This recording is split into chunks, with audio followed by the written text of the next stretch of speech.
with his new movie coming out just around the corner. Everyone's talking about that Quentin Tarantino.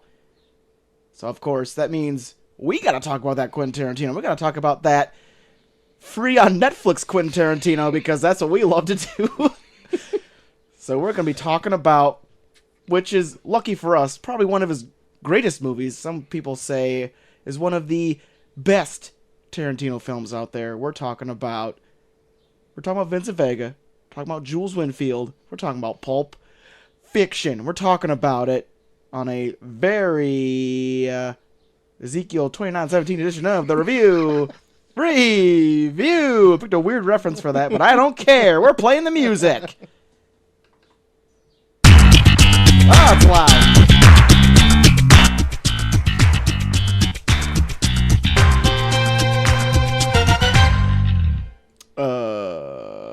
Disco.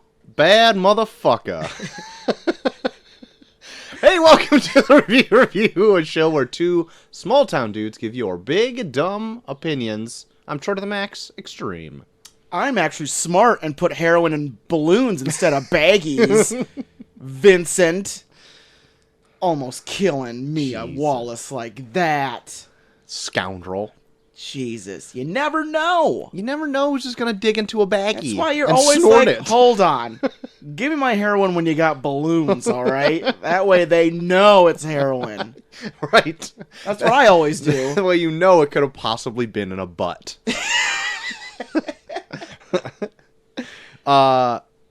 We are going over Pulp Fiction today. We are. Since it came out many years ago. And it's free on Netflix. And it's free on Netflix. Spoilers aplenty. Spoilers aplenty. Hype up for a movie where we may or may not review next week. Because Troy's on the cusp of 2-time fatherhood. Yeah. Oh, yeah. I had a dose of it this morning. That was super fun. That didn't happen, obviously. That's why we're here doing this. Yes.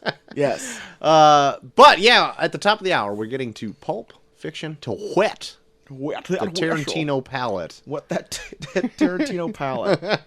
To get you all lubed up for a good old insertion of the... Once Upon a Time in Hollywood? Jesus. Time in Hollywood. But before that, we had a lot of news come up this last week. Jesus, Comic-Con. Comic-Con just dicked us hard. Gave us a good dicking? First of all, how are my levels? I turned up channel 2 over there because let me see. Chelsea doesn't like to get in that mic. And I think when you get going, it gets about the right levels. Okay. All right. I didn't want to be super high because look at how high I got that crank compared to yours right there. I mean, I could I don't want to blow out the mics, okay? Give it a little bit. Okay. If I ever need to get into the mic, why don't you just tell me to get in that mic? Give it a little bit. There you go. Anywho, yes. So we got Comic-Con this last week, so we're going to dabble into some of that news. There's a big shit ton of, it's done. Oh my god. We're only going to sprinkle in some of them. Yeah. I think I have some that you may not have, and you have some that I may not have. Yeah. Well, but we'll get there. We'll get there. Pump your brakes, kiddo. We'll get there. Let's start with this. Big news right off the top. The #1 movie in the world of all time right now is now Avengers Endgame. It killed those blue cats. That's right. Well, speaking of cats, we're going to bring up that a little bit later. Almost forgot. It climbed its way and I wouldn't say toppled Avatar, but it definitely peeked its head above water. Yeah. And it surpassed Avatar in It gave it a slight dicking. That's right. A slight dicking. Yeah. As opposed to the massive dicking that Comic-Con gave us. Yeah. So, that being said, it does have it with like a stipulation, because I guess with inflation, Avatar is still beating Endgame. Oh. But with inflation, that's still not the #1 movie in the world. The #1 movie in the world is still Gone with the Wind, if you count inflation.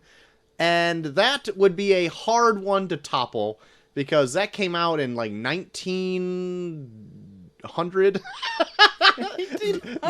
1900. I don't know. I can't remember when it came out. I'm not a movie historian or anything like that. Yeah. But if you go with inflation. That movie made over $3 billion. $312 billion or something like that. Jesus. It's a huge undertaking for it to beat. Do I think it will eventually be beaten? Maybe.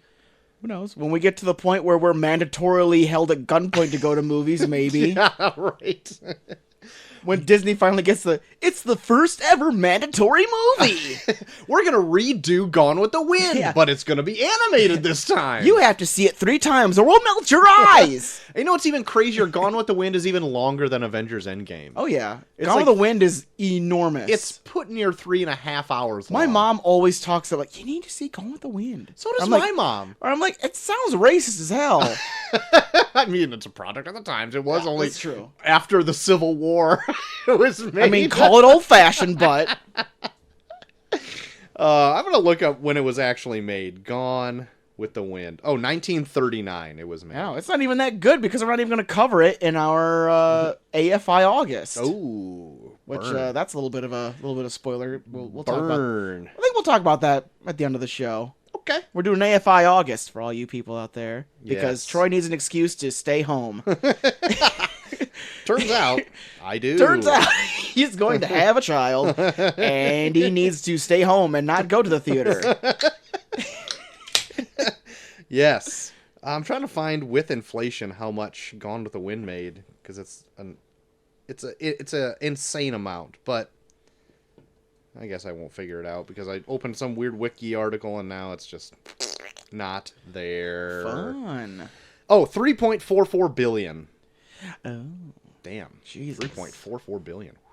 That's almost 3.5 bills. Almost. Get that. You don't even need a bell. You need a gong for that thing. Give me that. More movie news, JT. The Black Widow movie was a little touched upon by Kevin Feige during the Hall H panel. Just a bit. And it is rumored that Taskmaster is going to be the villain in the Black Widow movie. Oh, that was from the Spider-Man Homecoming. He was in there, wasn't he? Not Taskmaster, but he's in the Spider-Man game, I've heard. Taskmaster is. Okay. I find his character fine, I guess, if they're going to redo him for a cinematic universe. Yeah. He's like kind of a person that can like mimic anything that he sees. Oh, cool. So like if Captain America or whoever's coming at you with his capoeira, see what I did there? Oh, Jesus, look out. He can just witness you doing it and duplicate your moves. Yeah. And so it's kind of a cool sweet. It's kind of a cool villain. I just think he has got a ridiculous look, even for comic books. Yeah. He's got like a skull mask with a hooded cape and pirate boots and a sword and a shield. His look is ridiculous. He looks stupid and it will not translate, I would not think. And for all of our wrestling listeners, the Taskmaster was Kevin Sullivan in WCW. There you have it. Maybe Kevin Sullivan will be him in Kevin Sullivan's going to Black Widow movie. Yeah. Play. That's right. Chris Benoit killed my ex-wife. Pull the collars a little bit. So, if you're looking forward to that, then you might be pleasantly surprised to see the Taskmaster in Black Widow. Are you still excited about this Black Widow movie? Yeah, after some sure. SDCC There was a few news? things that I was hearing from SDCC Marvel related that seemed kind of interesting. Like, I thought it was cool that Baron Zemo is going to be the main villain in Falcon and Winter Soldier. Yeah, same. I thought that was kind of cool. They even said they were going to give him like a somewhat comic accurate costume in it. Mm-hmm. Where I was like, I kind of want to see what they do with that because Baron Zemo's costume looks kind of stupid. Yeah, it doesn't really translate super well. But I like the guy that plays Baron Zemo, and I'd like to see what more they could do with that character. Yeah, I guess there was like behind the scenes footage or just like a goof during the filming of Civil War where he actually put on like the pink mask or whatever. I think they can do it to like have a nod to it, but his costume is ridiculous. Yeah. But I would like to see, because I like the actor that plays that. Same. Plays him. And I like that they didn't kill him off either.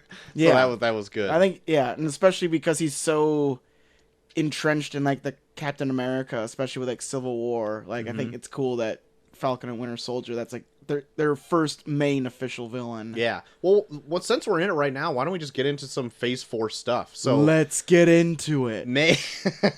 Thank you for joining me in my world. May 1st, 2020, Black Widow's up. We already kind of talked about that. Yeah. The fall of 2020, The Falcon and the Winter Soldier will appear Yep. on the Disney Plus app. Yes. November 6th, 2020 is the Eternals movie, which they had much of the cast on the stage. Even Angelina? Even, I don't know if Angelina was there. Oh, she's got shit to do. She might do big, but I think Kumail was there.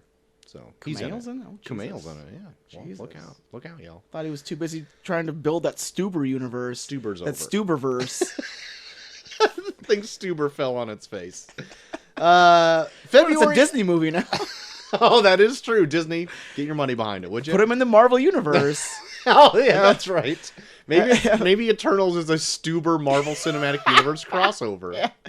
One of the Eternals calls an Uber, and it's Stu. And it's Stuber.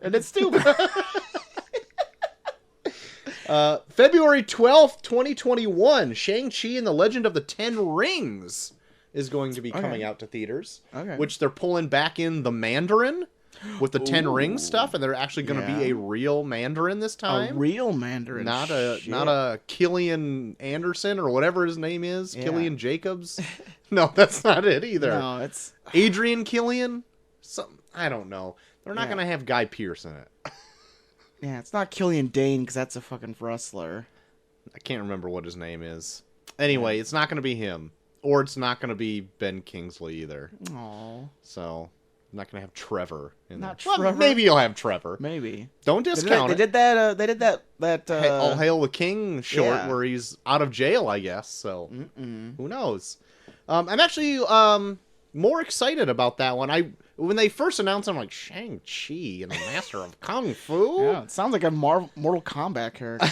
Yeah, well, it's not that far off. So he was created in the 70s, like during a big kung fu boom in cinema. Yeah. And Bruce Lee was huge at the time, so they Yeah. kind of just ripped his look into this character. So I just wish that like he had maybe like a Netflix outing. But the more I hear about this Ten Ring stuff, I'm more intrigued. So bring it on. Let's do it. I'm all on board now.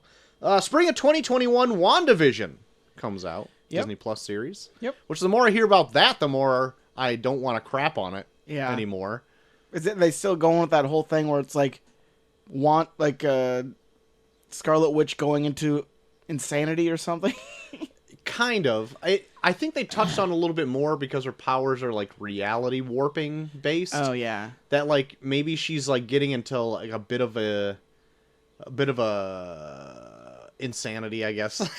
And like it's like every episode is like a different sitcom style episode through time. So that could be wildly depressing. I love it. But hopefully it's good. I don't know. I want to crap on it because it's a terrible name still for a show. Yeah. But there you have it. I know. May 7th, 2021. A lot going on in 2021. Doctor Strange in the Multiverse of Madness. Yeah, I heard Scarlet Witch is supposed to be big on that too. Oh, that'd be cool. Yeah. That'd be cool. I look forward to seeing like a Doctor Strange movie where he's just all out. Unhinged. Yeah. Like, he did way more in the Avengers movies than he ever did. He Yeah. did more in like the Thor movie that he was barely in than he Yeah. did in the Doctor Strange movie. So I just want to see him go all out. Except I think it is the same director, Scott Derrickson, coming back for it, which is fine.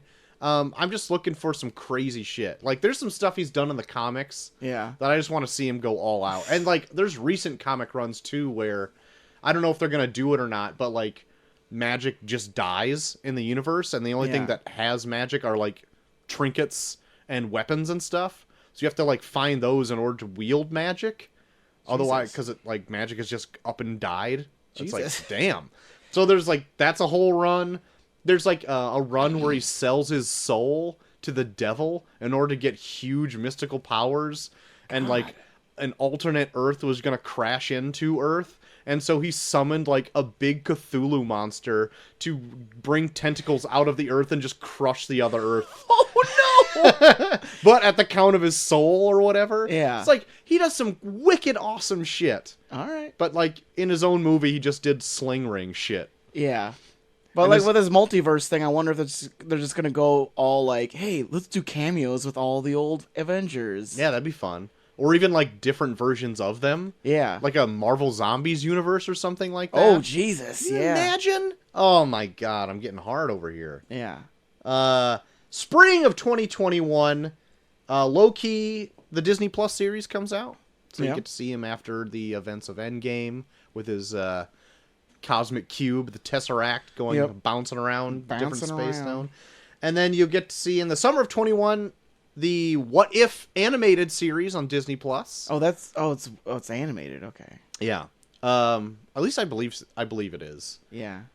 And then in the fall of 2021, you get Hawkeye.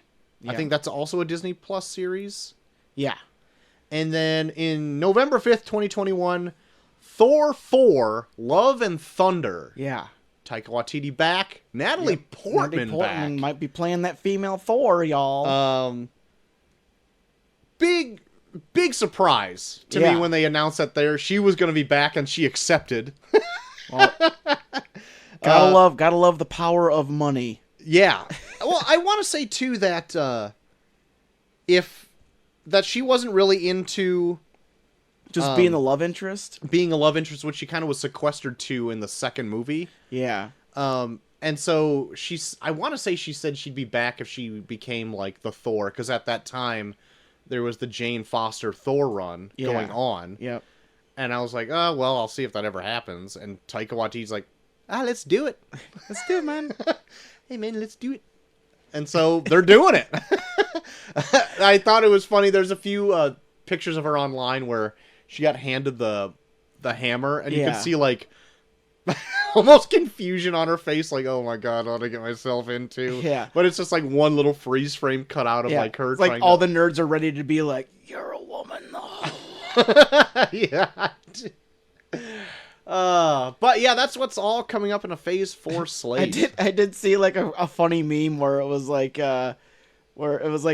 my dad, hey, hand me an 8/4 wrench, and then they showed me when I was 7, and then it was a picture of Natalie Portman holding the hammer up. That's good. That's really good. But I'm excited for that. Taika Waititi took Thor and took it in a whole new direction, made everyone excited about it again, even to the point that Chris Hemsworth is like, yeah, I'll be back. Yeah. I'll do this more. Yeah. So why not? Well, when's that Guardians movie coming out? They had no news on the Guardians which is movie. Weird. Yeah. I figured that would have They something didn't even show it on the schedule. No. And they didn't have a Spider-Man movie in the next couple years either. Oh, boy. So I thought they would kind of get... But I guess maybe that's more of a Sony thing. But you would still think they would cross-promote it. Yeah, they would still, yeah. They have money invested in it, so... Yeah. You think they'd do something. Not sure. But, I mean, they've always kind of adapted it as it went before. Yeah. Remember when the Inhumans movie was supposed to be coming out? That never happened. Yeah. And when they got the rights to Spider-Man, they pushed other things aside to sprinkle Spider-Man in there. True. So... But the thing that was interesting about this, it was more series than it was movies. Yeah. It feels like they're just kind of going with the, you know what, fuck theaters, let's just promote our own shit. Yeah. We can get all the fucking views just based on these series we're making. Yeah. So who cares? Yeah, more than half of those were just the Disney Plus stuff. Yeah. So that's pretty exciting. So, I mean, for the next 2 years, 2020 and 2021, they only had, 3 or 4 movies playing? I thought they were going to do 3 a year. So they can sprinkle in 2 more somewhere in there, I guess. But you didn't say the last big one, though, Troy. Go ahead. We got motherfuckers ice skating uphill. Oh yeah, I forgot about that. I totally forgot. At the very end of the Hall H panel, Kevin Feige's like, well, I ran a little long because about that time they had 40 people on stage. Did you see that? No. I watched just the end of the thing. And they had 40 people on stage. They're just ushering people out of Hall H. We got to fit more people on this panel. Yeah, more actors are coming in. And so they're like, I didn't get a chance to talk about a new Avengers movie or a Spider-Man movie or the Fantastic Four movie or mutants. Jesus. And everyone's just like nutting by the time he's saying all that stuff. But I do have one more thing to say, and then the lights go out, and then like something happens on screen, and then just Blade comes up, and then Mahershala Ali comes out with a Blade hat on. Oh shit! And then everyone's just like, "Oh my god, Blade!" Which seems like an odd thing to like be the last thing to announce. Yeah, Blade. I don't feel like he's huge. I mean, I like the Blade movies. Yeah. Well, Blade's got like a big like movie appeal because he's one of like the first. Yeah. Like. Comic book movies to come out. Right. And it happens to be like Ghost Hunter Dave's like one of his favorite fucking movies. I know. We did a show on it. Go back and listen. We did a show with Ghost Hunter Dave. Yeah. He jays off to that movie a lot. My God. But I'll tell you what, that movie holds up. I think it could be put into the Marvel Cinematic Universe. Yeah, it's a little violent beyond what they do for Marvel Cinematic I mean, it is Universe. rated R. Yeah. And it is, I don't think it's any goofier than what they're doing now. Yeah. You could just plug it in somewhere. It's like a little primitive in CGI. Yeah. But other than that, I think you could just plug it in and it works. Some of the humor doesn't hit too well sometimes. Not every movie does either. I'm just saying. I'm just saying. All right. Okay. I'm looking at this not through rose-colored glasses. Okay. I'm looking at them through Wesley Snipes fun. glasses. It was fun. I did laugh on motherfuckers always trying to ice skate uphill. That's right. But you got to watch that movie in like a group because that is an awesome group movie. It's a good group movie. Get behind Whistler. Oh my God, you kidding me? Chris Christopherson. Oh, shit, he is good. Well, speaking of Spider-Man, we kind of touched on it a little bit. Spider-Man: Far From Home finally passed $1 billion worldwide. Oh, get that bell out, Troy. Oh shit, where's the bell? Oh no, I cleaned up in here and lost the bell. I'll do a dense bell with a PBR can. Give me that bill. Give me that bill. Give me that bill. Give me that bill. Come on, y'all. It's time for Spider-Man. He went to Europe and made some money. There you go. The $1 billion bill bell. Yep. We got it out. With, of course, our guest singer for all of them being, of course, Fred Schneider. From the B-52. From B-52. Fred Schneider always has to come in. I love, like, all of the small things we have to put for all... Any stupid shit we do. The bill bell always has to involve us ringing a bell with Fred Schneider coming in with vocals at some point. It's worth it, though. It's worth his just... always worth it. His room and board alone just to get him in here. He costs an arm and a leg. More news, JT, and I think this is my last bit of news as well. Oh, no, I got two more things. Okay. So, the college's admissions scandal that came up this last and Becky. year. Yeah, with Lori Loughlin and Felicity Huffman. Yes. Is going to be turned into a Lifetime movie. Of course. Ironically, not played by Lori those actors. Because they are in Felicity jail. Huffman might be bigger than that, but Lori Loughlin's probably chomping at the bit. Yeah. She's like, I was her. Yeah, too bad. Hire me. Too bad. They are in probably a minimum security prison or whatever it is. God. Yeah. I just found that super ironic that those two actors are not going to be able to play in a Lifetime movie about their own lives. I don't think Felicity Huffman's on Lifetime. She's like pretty decent. Is she? In Hollywood. Yeah. What's the last thing she's done? Shit, I can't remember. But still. Gotcha. Lori Loughlin would definitely do it. Oh, though. yeah, for sure. She was cameoing on Fuller House like it fucking was going out of style. Like, she felt like the one where it was like, hey, guys, I'm back. No, Lori! Get out of here. Look, we're doing things with the sisters this time. You're not even supposed to be here. John Stamos is too big for this, so it makes no sense that you're here. And the last bit of news I got, JT, is streaming service news. Uh-oh. Bit of news that came out this last couple days about Comcast NBC Universal's streaming app. Yeah. Being billed as, they say, quote, very different from the rest of these streaming apps such as Netflix, Hulu, and Amazon Prime. So what they're billing this as is that it is a free app, but it does run ads. Yeah. So it's kind of like Hulu in that regards. Okay. It will launch in 2020. Okay. It will be exclusively showing The Office. Well, no. The Office will be exclusively on the app. Yeah. As well as Friends. Okay. That Netflix acquired like forever ago to have on their thing. Yeah. And it's not yet having any original content. Yeah. Except for like episodes of AP Bio, which NBC picked up. Yeah. Yep. The NBC Universal app picked that up. Yeah. So otherwise, it's just going to be the content that you've already seen. Yeah. Through like Universal, NBC, any of those production companies. Well, we'll see if it's as bad as Crackle, though. That's the thing. God. Because Crackle's terrible. Crackle is bad. Crackle will play 5 minutes of ads for 3 minutes of content. I know it's weird, too, that Sony owns it, but I tried to look up to see if they had the Spider-Man movies on there, thinking like that would be a big draw for Sony Crackle. Yeah. Not on there. Nope. What are you doing? Nope. Let me run that company. They have Still Alice on there. Neil told me that. Yeah, he on told the me. last show. Yeah. Can't wait to watch it. I do not want to watch that movie. God. That sounds sad. They Very sounded sad. like... So listen to the last credits do. They both sound like they got their asses kicked. Talking about Still Alice. Everybody's just like... And Jesus, God guys. damn it, man. It doesn't even have like a big depressing scene. It's just small stuff that just beats the shit out of you. You're out.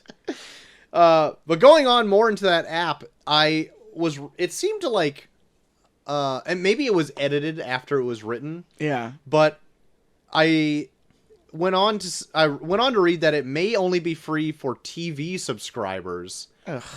But I'm like, isn't NBC? Yeah, NBC's like fucking... It's a network station. Yeah. So why would you need, unless you need like Comcast specifically? Ugh.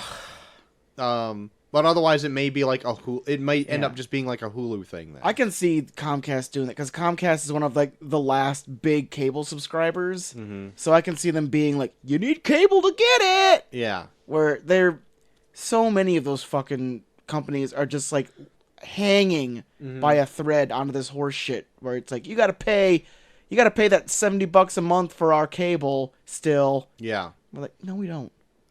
We don't. Fuck you. Yeah. But then it's just like, but you get our free app with it. I'm like, why would I need the app if I have... Yeah, and you play commercials on it. Yeah.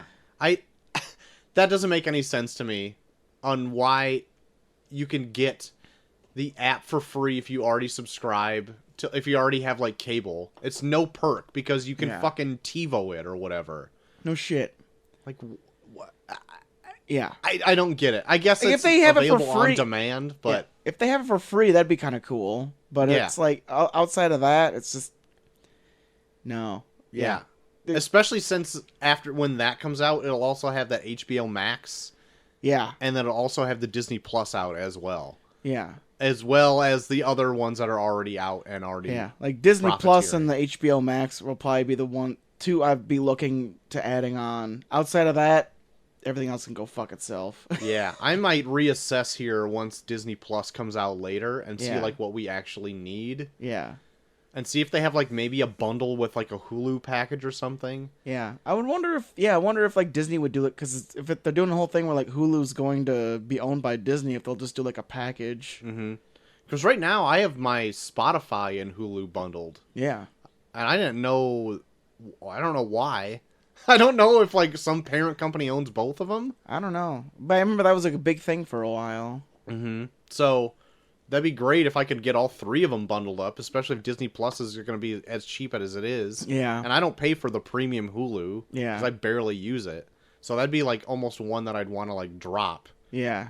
The only reason I want to keep really Amazon is because I get 2-day shipping. Yeah. No shit. So they got me kind of bound there. And then Netflix has a ton of stuff that I want to still keep watching. Oh, so yeah. Yep. Hulu's got The Handmaid's Tale. That's true. I know. They're starting to pull them strings. Starting to pull them damn strings. I might have to end up dropping the DC Universe app that I have right now. Because that Swamp Thing show that's on there isn't really doing it for me. Oh, really? It started out kind of strong. What I need is more Swamp Thing. Really? Yeah. It's just one of those things where it's like, we can only put the makeup on so many times. I guess, but I'm like, they have the suit, and the guy who's in the suit played Jason, like in the Friday the 13th movie. So like he's used to being under makeup. Mm-hmm. And if you've got the suit, use it. You can use it over and over and over again. You're not doing CG every frame. Yeah. So I don't know. But it hasn't been blowing me away. And the next few things I have coming down the pipeline, I'm just like, eh. And especially because I really liked Doom Patrol, and they said that is going to be available on HBO Max, even the next season of it. Really? Yeah. Oh shit. So I'm like, yeah, I know, because they were talking about like putting DC stuff on there. The only reason I would want to still keep it is that they do have a lot of comics on there I want to read. Yeah. But even then, I'm like, I don't have the time to read all that shit. You got to read all the comics Dave wants you to read. I know! It's so frustrating. I just finished one earlier today. About sex, right? No, I finished that one last week. Oh, I finished more Swamp Thing today. More Swamp Thing today? Catch our live stream tonight. August. Oh, shit. No. What is this month? July 26th. 26th. 7 p.m. Central Standard Time. Yes. Catch the Volume 4 of Swamp Thing. Yeah. Anyway, moving on to more news, JT. What's yours? Oh, it's me. I was setting it down and you were being like, oh, more news? No. No, I was done. Bitch. I was done. Let's see here. Silicon Valley. Mm-hmm. I don't know if you've been sticking on with it lately. That's now? one I fell off to. I need to catch up on. Yep. Well, luckily for you, Troy, they have an ending in sight. Sweet. Because in October, Silicon Valley will return for its 6th and final season. Good work. Because it got Kumail's getting too big for it now. It's too big now. Old Tommy Middleditch is getting too big too. I know. I mean, come on. Martin stars in freaking Spider-Man movies now. You know, shit. Come on. Everyone's getting too big. Everyone's too big for this. Too big for this. So there you go. Silicon Valley's got an end in sight, so you can probably binge it. Great. I'm only I didn't see any of the last season, but I saw half of the previous season. Okay. So I'm not that far behind because I only have 10 episodes. Are you still watching where T.J. Miller's part of it? Yeah. Oh, Jesus. Well, so, yeah. You got a little bit to do. Yeah. Troy, Fargo Season 4. It's still going to be a thing. Oh my God. I'm so far behind on everything. Fargo Everything that I love. 4. Now, like, I don't know. I wasn't a big fan of Season 3. It was okay. Okay. But I wasn't a big fan of it. But I'm still on board. I love Fargo. And they got a packed cast so far, including Jack Houston, who I'm a big fan of. He was like from Boardwalk Empire. Okay. If you watch Boardwalk Empire, he's the guy with the half face. Ooh, half face. Yeah, he's like a dude that was like in World War I even. Yeah, because it's during Prohibition. So he was during World War I. He got his face shot off, so he wears like that porcelain. Yeah, he wears face? a porcelain half mask. Yeah. Throughout the whole thing, dude fucking kicks ass. So yeah, he's gonna be in it. Jason Schwartzman, Ben Whishaw, and Chris Rock. Chris Rock are gonna be in Fargo Season 4. Great. I'm way behind on that. I saw Season 1, loved it, and then didn't catch any of Season 2 or on. I commit myself to too many things, I think. Yeah. I mean, well, I commit myself to too many things too, but I actually have the time for it. I committed myself to having 2 kids. That's what's really fucking you're actually committing yourself to creating life. I'm just committing myself to wasting it. I'm so envious. Troy, some more Comic-Con news. This is Terminator news. Oh my God. Which I'm thinking when we get around to it, maybe we'll do a Terminator block, because Dark Fate is actually supposed to take place after Terminator 2. Right. Almost every relaunch takes place exactly. Where it's like, Terminator. oh, when did it start sucking? Oh, cut that. We'll do the sequel to the good one. But it's so much so that they said at SDCC that Edward Furlong is coming back as John Connor. I heard that. Which is pretty sweet. Yeah. Especially since he's been out of everything. Yeah, he's been forever. having like substance abuse shit going on. And I'm like, how the fuck did you get him? Since Terminator 2. Yeah, pretty much. I don't even know how many movies he's ever been in. I know he's in American History X and Terminator 2. Yeah. Should I look it up? Edward Furlong. Whatever Furlong do. Is it Furlong? Yes, Fur long. Furlong. All filmography. Actor. 67 things? Jeez. Oh, he's been in a lot of TV. Yeah. Let's go to the bottom. Right, they got him and they got Sarah Connor back. Yep. So I'm kind of looking forward to see what they do with this. Like, it's probably gonna be like a total rehashing of Terminator shit that we've seen over and over again. Oh yeah, for sure. But it's cool to see. It's cool to see them like using the original cast from 2. He's in T2, Pet Sematary 2. Oh yeah, that's right. He was in Pet Sematary 2. A few other small things.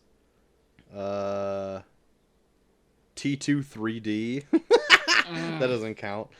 A movie called Pecker in 1998. Fuck. American History X.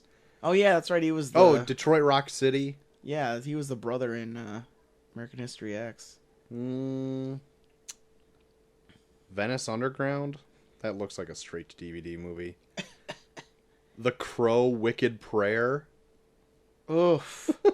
Where it looks like he's the crow. Oh no. No way. And then it looks like way straight to DVD movies after that. Oh yeah. These are ones, just looking at the covers, are like, you see those like, I've never heard of this, and they're like at Family Video. Yeah. Just hanging up on the racks. Oh shit. Anyway, go on. I'm not finding anything else better to say. Fair enough. Troy, did you like 30 Rock? Yes. Never saw It's all of stuff. it, but it was I good like stuff. Tina Fey, of course, helming that. And I guess Tina Fey is also set to return to the show helming department, where she may be involved with a NBC show where Ted Danson plays the mayor of Los Angeles. Oh my. Ted Danson. Yeah. So that could be a fun. Yeah, fun sounds one. good. Especially if Tina Fey's on. She's I think yeah. a really great comedy writer. Yeah. Dude, 30 Rock has some parts that will hit me out of nowhere. Like, holy, that was actually really funny. like they'll play it up where it's like, oh shit, yeah, that's funny. But yeah, that's all my news. I guess I didn't look up a lot of news because I knew we had a fuck ton of trailers. Oh yeah, for sure.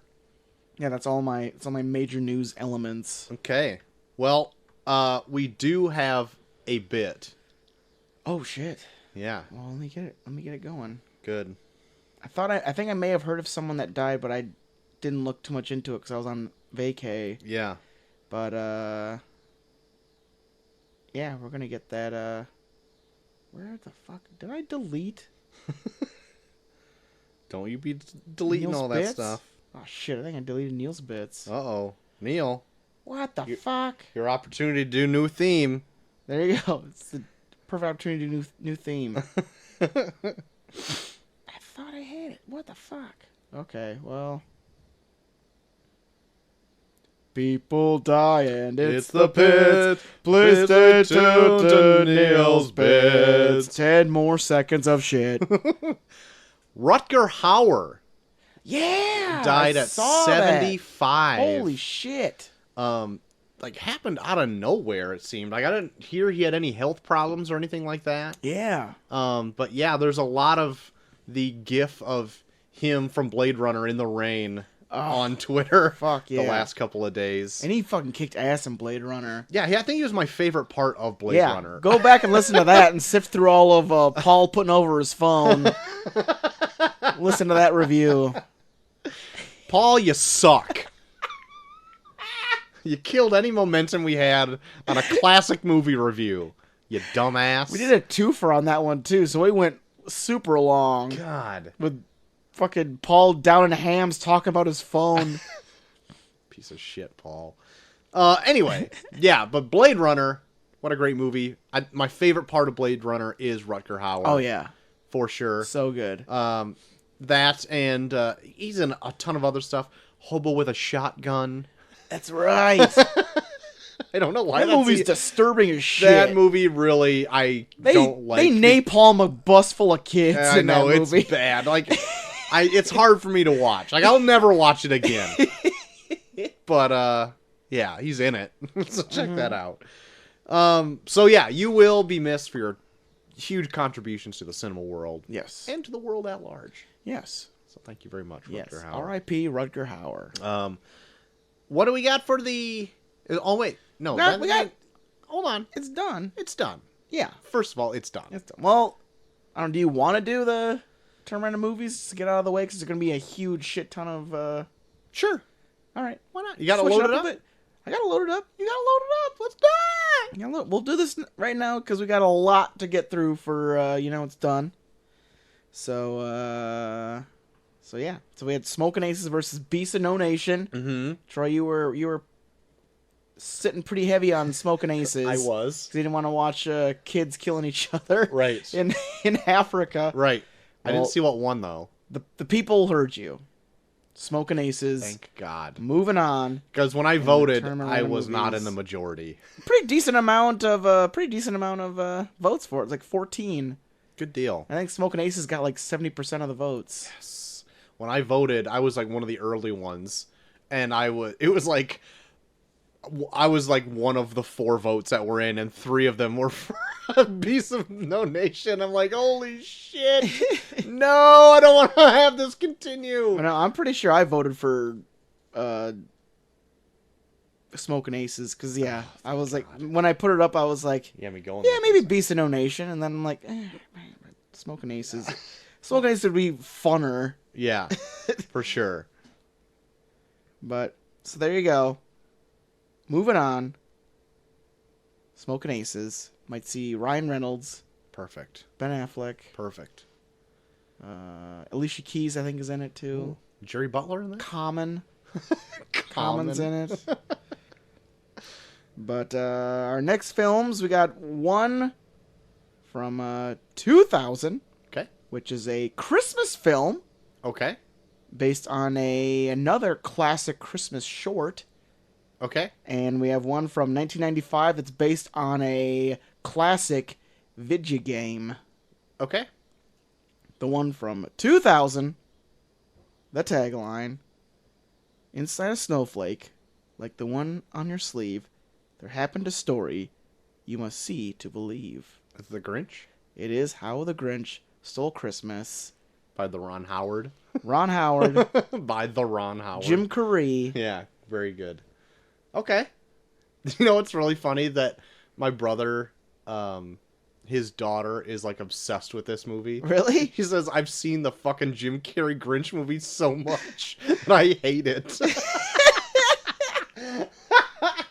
That's so funny to me though, that movie of all movies, like she's obsessed with. Oh man. That's funny. Like fuck this. Fuck the Grinch. And the next one, 1995, based on a video game. You probably already have it, but I'll give you the tagline anyways. Choose Super Mario Brothers? your destiny. No, it's not. Oh. Choose Your Destiny. 1995, based on a video game. Choose Your Destiny. Is it Double Dragon? It is not Double Dragon, Troy. I'll give you a big hint coming up here. Mortal Kombat? You can keep guessing if you want. Street Fighter? We'll see. Hold on. In 95? 95. Choose Your Destiny. Are people screaming at me now because it's so obvious? It probably is, but I'll let you know with this big hint. After this ad. Son of a bitch. Why do I keep using YouTube?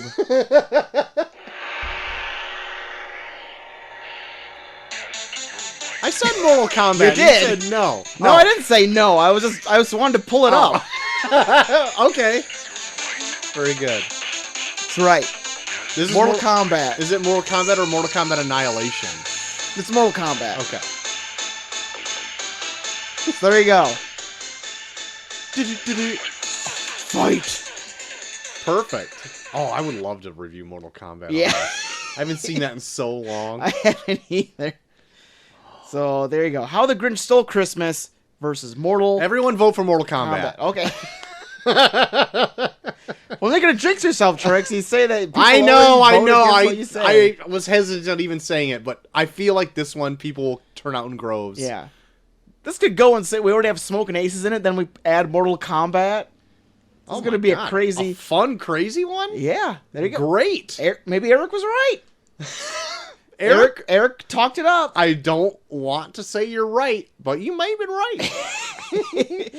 Eric is the only one besides my eyes that have seen this list. Eric, don't let me down. Don't let me down, you son of a bitch. Let me see what the next match is, see if it'll let you down. Watch the next, 8 of them are, just terrible. Next one's pretty fun. Okay. It's 2 80s movies. Okay. I like the 80s. So there you go. All right. Very good. A little hint on what's coming down the pipeline. A little hint on what's coming down the pipeline. 2 movies from the 80s. Yeah. Could be anything. So, do your research. Come back to me. Come back next week. See what it is. But no, for this week it is How the Grinch Stole Christmas versus Mortal Kombat. We'll see who moves on. Mortal Kombat will. Next week. Okay. Troy saying Mortal Kombat with the utmost. If it's not Mortal Kombat, I quit this show. Oh, Jesus. If you want the show to keep going, vote Mortal Kombat. All right, let's get into trailers aplenty here. Oh, so goddamn many. Obviously, SDCC has been full bore with trailers the last few years. And then people just in general are like, oh yeah, SDCC, we'll put our trailers out too. Yeah. So, I have 6 written down. I don't have any written down, but I have a smorgasbord just littered throughout. The one I want to talk about first, because it came out right before San Diego Comic-Con, is the Cats trailer. Well, let's talk about that one first, because that's insanity. It is stupid, insane. Yeah. Right? Yeah. So this movie looks bad, correct? Am I correct in saying this? Although, I showed the trailer to my mom while I was on vacation. Uh-huh. For some reason, she loves cats, I guess. So does and then she was like, show my mom this trailer. And she was like, you know what? It's weird, but it doesn't look bad. Well, I'm like, all right. I'll give the trailer this much. Jennifer Hudson has an awesome voice. Okay. All the voice casts in it, I think, are great picks. Yeah. The visual of this movie, I think, looks bad. It is. It's haunting. But Jennifer Hudson singing that song was good enough that it gave me slight goosebumps. Where if I wasn't watching the horrificness of all these freaking weird cat people, I would have been like, that sounds like a good movie. I would have rather had them in makeup and the suits that they wear during the stage production. Just do just make them all in Puss in Boots. Just get DreamWorks in here and Puss in Boots them up. Yeah, puss them up. Puss them up. This weird. So you know what? With my first reference to seeing all of these. Do you remember that freaking "Where's Your Head At" video, where the people's faces are on monkeys? Oh, that's what it kind of reminded me of. Yeah. And then later on, in the early 2000s, Korn did a Word Up parody or a cover where they were all dogs and they had their faces on dogs. It's kind of like this. Yeah. It's horrifying. It is very horrifying. I don't think I don't even think I could fall into it. No. It's off-putting. Yeah. I want to know how many people already hit up PFT on Twitter, Paul F. Tompkins. Yeah. Andrew Lloyd Webber. Oh, shit. He probably got bombarded with that shit. I almost thought about doing it. No, I won't. He's already shuffling through 90 of them right now. He's already deleting people from Twitter. he's looking up how to ultimate blocking. He definitely blockchain people. He's blocking in blocks right now. You probably just one of his recent Google searches probably how do you delete somebody else's Twitter.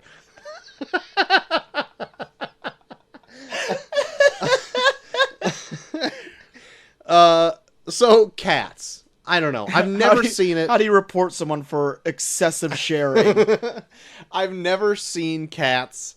It's got an interesting premise from what I understand. Really? 'Cause Molly looked up the synopsis of it, and it sounds fucking weird. Oh, yeah, it's weird. But it's weird enough that it grabs my attention. Of, like, cats having 9 lives. Yeah, and one of them's killing themselves to, like, earn a new life or whatever. Yeah.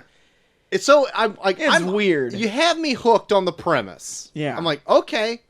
But the whole thing, I'm just like, I don't know. Yeah, and then you got Jason Derulo's face floating on a cat's body.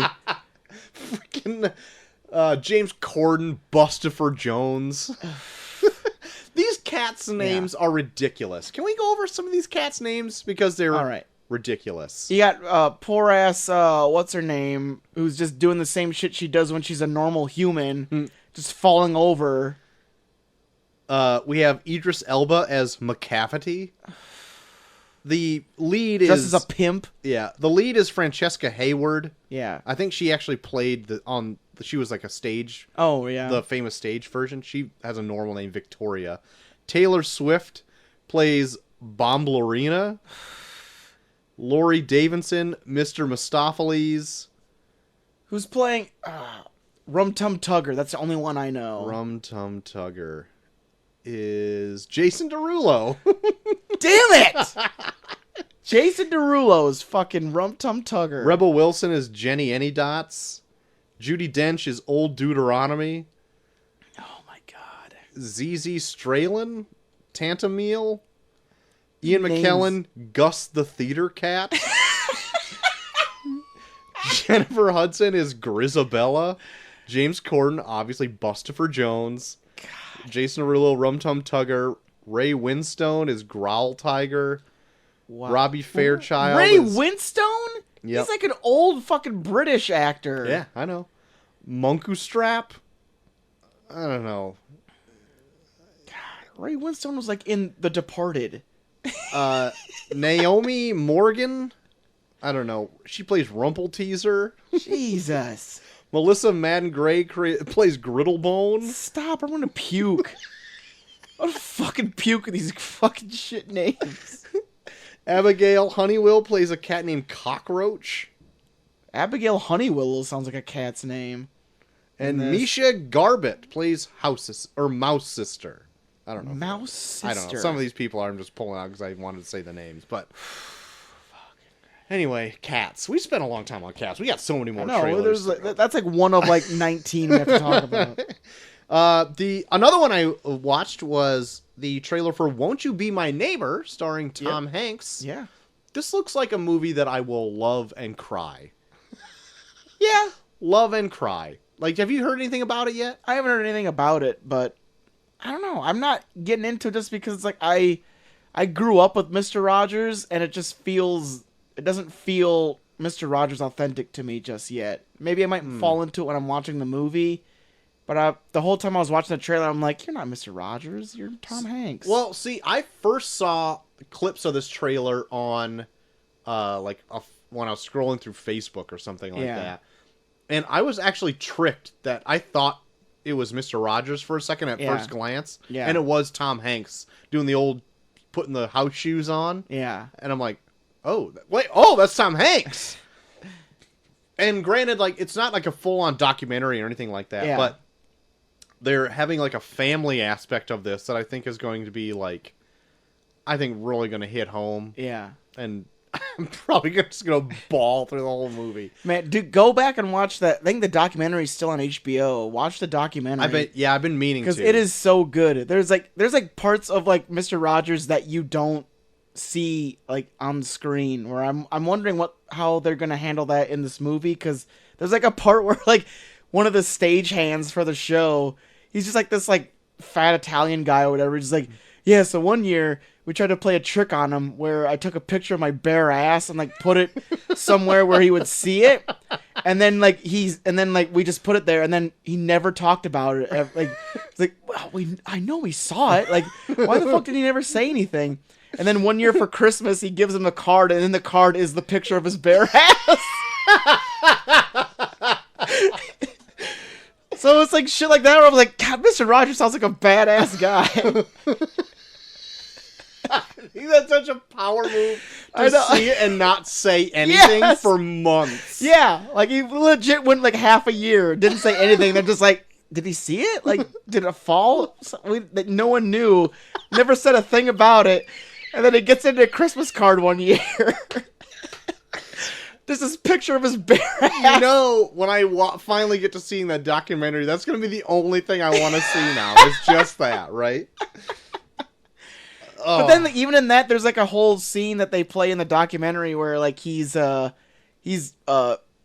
testifying in front of Congress because Congress is talking about like cutting the budget for PBS. Right. So he does this whole spiel, and like the main guy that's forefronting this whole thing of cutting funding for PBS like stands up after it and is like, I'm wrong. Oh my God. Where it's like, Mr. Rogers is magic. When does that ever happen? I know. And it's so it's like so heartwarming to see that like he can testify and actually change someone's mind. Jesus. Like it almost made me start welling up watching it. I need to watch this. That documentary is so it's like like watching this where it's like it's Tom Hanks, like yeah, it might be good, but it's like that documentary is so fucking good. Okay. All right. Well, I'm going to check out that documentary for sure then. More trailers, JT, of course. Yeah. Did you check out the It Chapter 2 trailer? I did. What'd you think? I'm looking forward to it. Me too. And I'm like not a horror guy. It looks so insane. Like even at the very end where it's like it looks like Pennywise, like makeup's all gone and he's just like his eyes going way cockeyed and he's just like, like, yeah. That is scary as shit. Did you know that Skarsgård guy can actually do that with his eye? Well, it was like it was starting to go off to the side every once in a while when he was playing Pennywise in like the first one. Yeah, but I mean, he did it a few times in it. He'd just be like looking off and like hanging out all the way over here. Yeah. But like, I'm doing his Russian bear dance in front of a fucking. I'm not a horror guy at all, but I'm still looking forward to this. Like the last movie took the world by storm. Yep. I think the highest grossing horror movie. Maybe. Yeah, I think so. I think you're right. But yeah, I'm looking forward to it for sure. Oh yeah. I don't got much else to say about it. It like looks great. I like the adult cast in it. Yep. For sure. So yeah, looking forward to it. Did you just because old Eric brought it up on our Twitter, I feel I'd be remiss if I didn't bring it up. They put out a trailer for the Jay and Silent Bob reboot. That's my next one. I did end up watching it. I watched it as well. I like the idea that they're doing it where they're doing Weed Man and whatever the fuck. Blunt Man and Chronic. Blunt Man and Chronic. They're doing a all-female reboot of it. I thought that was pretty fucking funny. I am intrigued, as I am with almost any Kevin Smith movie. Yeah. Because like now he's like doing whatever he wants. Yeah. And I'm like... And it's usually terrible. It is, but I'm like, more power to you, man. Like, you're where everybody kind of wants to be. Yeah. And you're doing it. Yeah. And there were some moments in here where I was like, it's not like the best, but it some things made me chuckle to myself a little bit. Same. In this. Especially like some callbacks to like the last movie they did with that, where Jay and Silent Bob Strike Back is not a good movie. I don't. But like they it. do a few callbacks where I was like, that's at least a little funny. Yeah. And they got a bunch of celebrity cameos in it. Yeah. Like Ben Affleck's in it. Yep. Matt Damon's in it. A few other people. But yeah, I was surprised to see how many people are in it. And I was surprised, actually. I'm like, okay, I like this more than I thought. But I'm still not, like, on board, really. Yeah. You know? But, yeah, so that's all I really got to say about it. Like, hopefully it's good. Hopefully it's as good as, like, a follow-up to, like, that as, like, Clerks 2 was to Clerks. Yeah. Because I think I, like, prefer Clerks 2, actually. I've heard people say that. I need to go back and rewatch Clerks 2. Oh, hello. What's up, Sea Danger? Hey. How are you? I was just sneaking in. Hey, yo. Can I go for a walk around the block? Yeah. Why not? Monitor. I got the monitor. Thank There you. you go. Thanks, Braz. Love Have you, a good Mama. walk. High five. Had a rough day. Yep. Almost gave birth today. Tried. Tried, nothing happened. No big, whatever. Went home. Yep. Yeah, no big. No big. Check out our next charm type. I'm pretty sure we'll get into it. Oh yeah. Yeah, I got my phone right here. There Have a you nice go. walk. It might be like a jaunt into let's go to the hospital. So yeah, there's that. Did you check out the Top Gun Maverick trailer? I did, and I was sorely disappointed that there was no Kenny Loggins. Apparently he's coming back to do the soundtrack. Really? Yeah. Okay. And to have a whole new like special song just for this movie. Yeah. But I was almost sorely disappointed that it looks almost identical to the first Top Gun. I listened to a podcast where they talked about how like the opening line of this trailer is like sums up both Maverick and Tom Cruise's career. It's like, you won't die. You won't retire. You won't do anything else. Yeah. You won't die. Yeah. But even in the trailer, there's like all the hots. They show like new versions of what they did in the last movie. Yep. They got beefcakes playing shirtless football. Yep. They have people singing Great Balls of Fire on a piano. Ugh. They have him racing a plane on a motorcycle. All of that shit is Jesus. just in this trailer. And I think they even have like a slowed down version of the Top Gun theme for it. Which I really like that theme. Yeah, it's a good song. I think I used that as a theme song when we used to wrestle downstairs. Oh, man, we need to bring your mom on for this. Oh, if we do Top Gun Maverick. We should. That would be so good. I I've would been love- meaning to get her on any podcast. Yeah, because she I doesn't just love to get her. understand Love to get her like perspective on like this new rehashing of a movie that she fucking loves. them. I've wanted to get my mom on a podcast so much because I know she doesn't understand them, and it'd be so good. It'd be just as good as like getting your parents on one. I told you my idea for a podcast, if I ever do it, and feel free to steal this because I'm probably not going to do it, is I want to do a podcast called Parents Just Don't Understand, where I watch art house films with my parents and watch them, and then like listen to them complain for a half hour. Yeah. I feel like your parents would make a good show. I'm not even lying. Whereas, like, my mom and dad would be, like, kind of closed off to it. They'd be like, yeah, it was okay. And that's all I could get out of them. But I feel like your dad would rile up your mom, or vice versa, and it would turn into, like, a big show. Yeah, they'd argue while we're like, oh, well, we gotta stop. We're 45 minutes in. Yeah. I asked one question. Mm-hmm. And it was just, how are you? Yep. Yeah. Steve, you're swearing too much. What do you mean I can't say cocksucker? Pretty much. That was my vacation this past week. Can't wait to hear more about it. And the last trailer I have, unless you have some more, I have Zombieland 2. Yep. That came out actually today. Did you catch this one? I did see this one.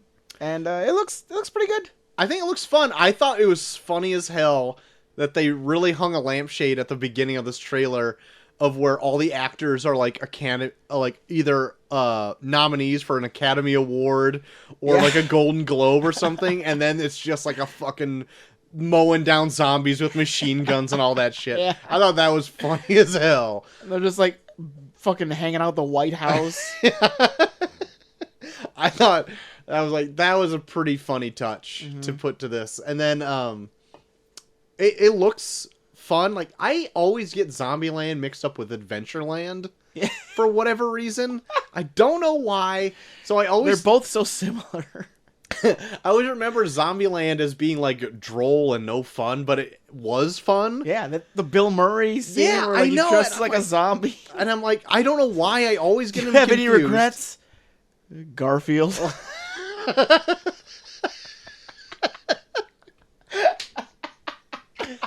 But to go back and rewatch Zombieland. So do I. Maybe we can do it when this movie finally comes out. There you go. That'd be fun, because I haven't seen that in forever. I remember liking it even, but just later on, I don't know why I got him so confused with some other shittier movie. Yep. I hate Adventureland. You can't tell. Yeah.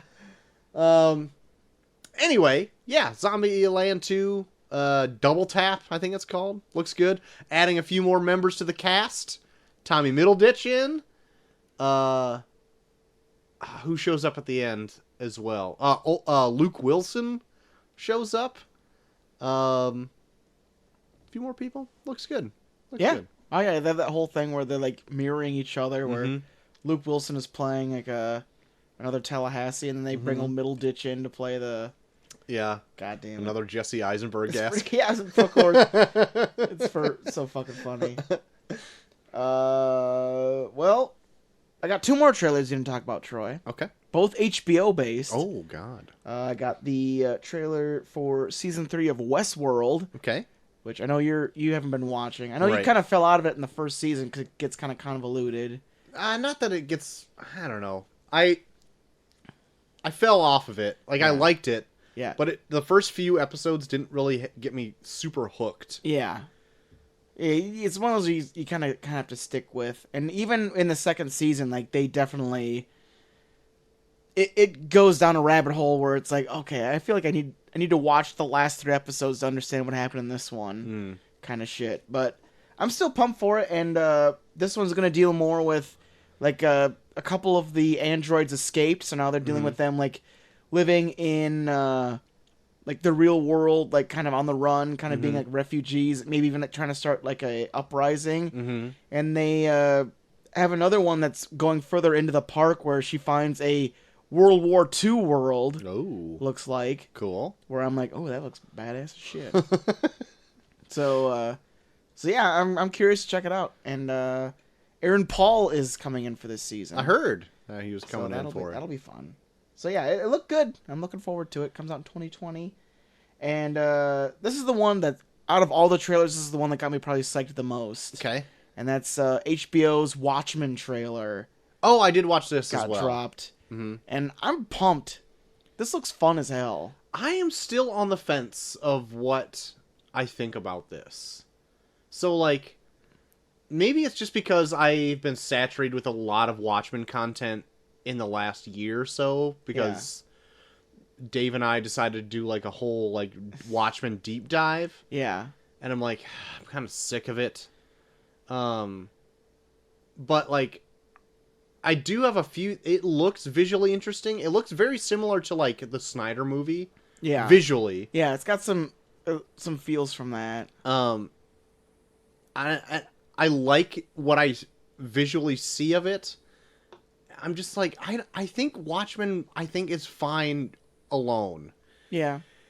But then I'm like, is this going to be like a full-on sequel to the book? Because it looks like it takes place in modern times.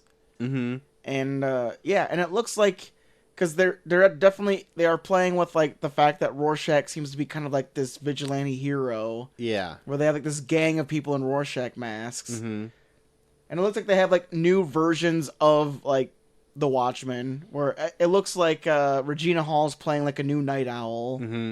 And there's definitely, like, a dude that's wearing, like, a fully translucent mask that's looks like the new Rorschach. Because they even have a scene where it's, like, he's sitting eating beans out of a can, wearing, like, that translucent mask. And, I don't know, I was going through, and they have, like, names for, like, other people that they're putting in here.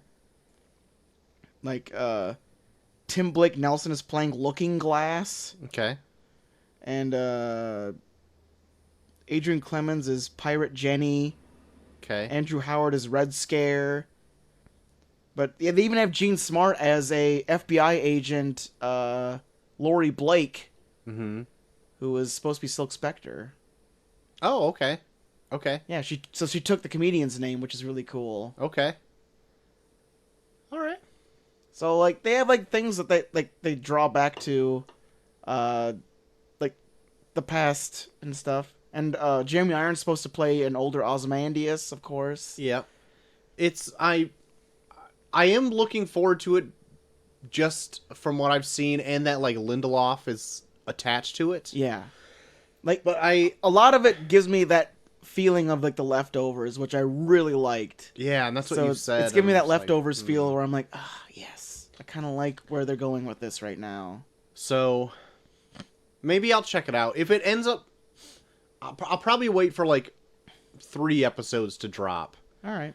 And if it like is getting good press, I'm like, okay, maybe I'll check it out. But like, Yeah. maybe it's just me personally, but I'm just kind of burned out by Watchmen stuff. Yeah. Like I like that they're doing nods to like the subject material too. Mm-hmm. Like they have that one old guy that says that maybe I'm Dr. Manhattan, and it's like, you're full of shit. And like, you swear too much. It's like, oh yeah. I do like that they do a nod to the squid actually showing up in it. Oh really? There's like somebody gets dumped on by like this like bucket full of like little tiny squids. Oh yeah, or whatever. that's right. So instead of like the Dr. Manhattan causing that, I wonder if it's like a full on sequel to like the book rather than the movie. Yeah. So that'd be kind of fun. And they show like they have like a Minuteman TV show where it's like they have like a guy busting through like a drugstore window like, oh, I'm here to serve and protect, and it's like Hooded Justice. Yeah. Looks good. So yeah, I forgot that did come out, but like it's just me personally, but I'm apprehensive about it. Yeah. I like the cast, and I like the person behind it. Dame Lindelof is good. And I like what came before it with Watchmen, like reading the book and everything. So I'm super pumped to check it out and see what they do with it. Okay. Especially if it's anything like Leftovers, I'm on board because I fucking love Leftovers. Right on. All right. Well, that I think will bring us to the main event of the evening. Are we there? I think we're there. Are we there? It felt like it was going to take a while to get there, but we got there. We finally did it. We started from the bottom. Now we're here. Dropping September 23rd, 1994. Yeah. Pulp Fiction hit theaters with a budget of a mere $8 million. Wow. Domestically, it made $107.9 million. Worldwide, raking in $213.9 million. Rotten Tomatoes has feels like a lot for 94. Yeah, especially on $8 million budget. Like it must have. Shit. But he did make Reservoir Dogs before this, and Yeah. Reservoir Dogs I think got pretty good acclaim. Yeah. Anyway, Rotten Tomatoes has this movie at 92%. IMDb has it 8.9 out of 10. Metacritic 94%. Ooh. High praise. People digging the shit That's out of right. this. It was the number 10 movie in 1994, box office wise. Would you be able to tell me any of the other ones in the top 10 of 1994? Oh, fuck. I listened to like the beginning of they did it for what's that? Paul Scheer. Unspooled? Yeah, they did it for Unspooled this week, and they like brought up some more. I'm like, oh fuck yeah. No, I forgot them. Let me tell you, it's a hot Jim Carrey. Man, year. it's a hot one. Yeah. Pet Detective, Ace Ventura, Pet Detective. Oh no, that is not one of them. Really? Yeah, Oh, shit. but there are 2 other Jim Carrey movies in there. Fuck. It's probably not Batman No, Return. Yeah, it's like Batman Forever. No, it wouldn't be that. Well, shit. Liar Liar? nope, God damn it. I know Shawshank Redemption came out, didn't it? not in this. God damn it. You are striking out. Holy shit. And I just listened to some of these, too. Fucking lay it on me. I can't remember. Number 9 is The Mask. Oh, shit. Jam. Yeah. Peak Cameron Diaz. Oh yeah, she maxed out Dude, early on. Watch The Mask and not fall in love with Cameron Diaz. Number 8, Speed. Oh, yeah, Speed. Fuck. Number 7, Clear and Present Danger. Speed would be a fun one to do on here. Mm-hmm. Dennis Hopper in that is fucking insane. I've only ever seen Speed on TV. I've never seen it like straight through. Number 6, Dumb and Dumber, the second Jim Carrey entry. 94 was such a good fucking year for movies. Number 5, The Flintstones. Oh my god. Number 4, The Santa Claus. Forrest Gump is one. Forrest Gump is number 1. Yeah. I remember Forrest. Yeah, they brought up Forrest Gump. Sandlot. We should do like a 94 month.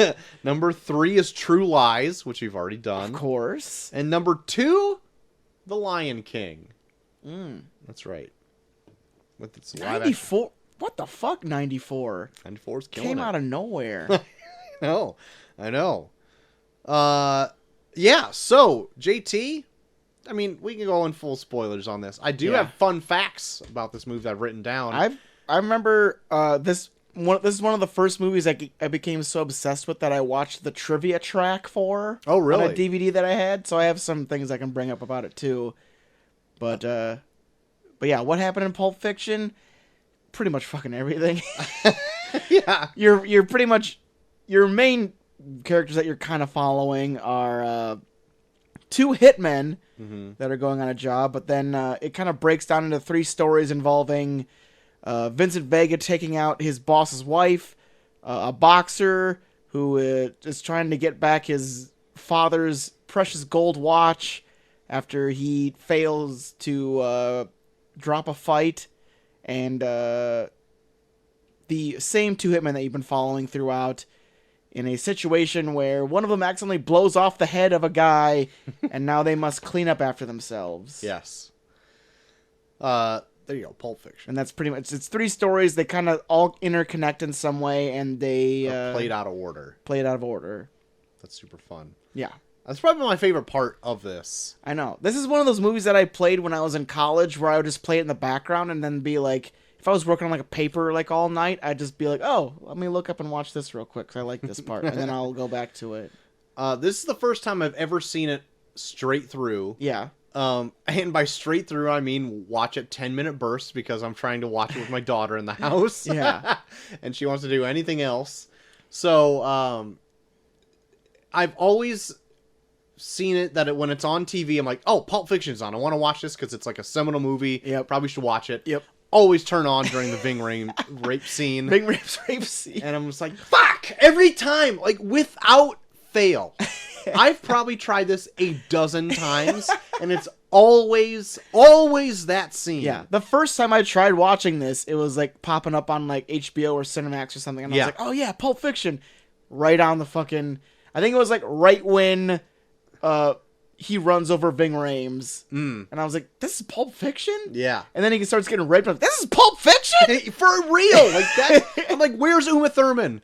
Yeah. Where is freaking John Travolta? Where is anybody else? Yeah. But fucking Bruce Willis and Bruce Ving Willis Rhames. and Ving Rhames just getting God damn. tortured by this gimp and this fucking... Why is the bad guy from The Mask butt fucking Ving Rhames? God. Oh, why is shit. Dorian fucking Ving Rhames? Dorian? Oh my god, in the same year.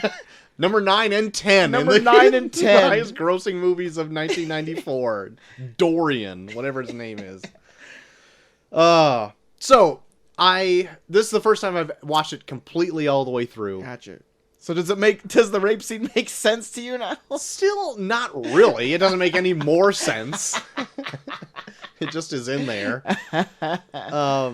Fun fact, this movie cost $8 million to make. $5 million of it went to just the actors' salaries. I can believe that. This cast is packed as shit. Yeah.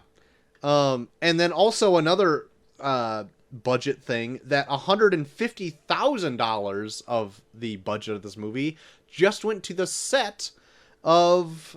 I have it written down here. Jack Rabbit Slim's? Jack Rabbit Slim's set. Yeah, that's pretty fucking out there. Mm-hmm. They go all out for that. That is a weird restaurant. Yes.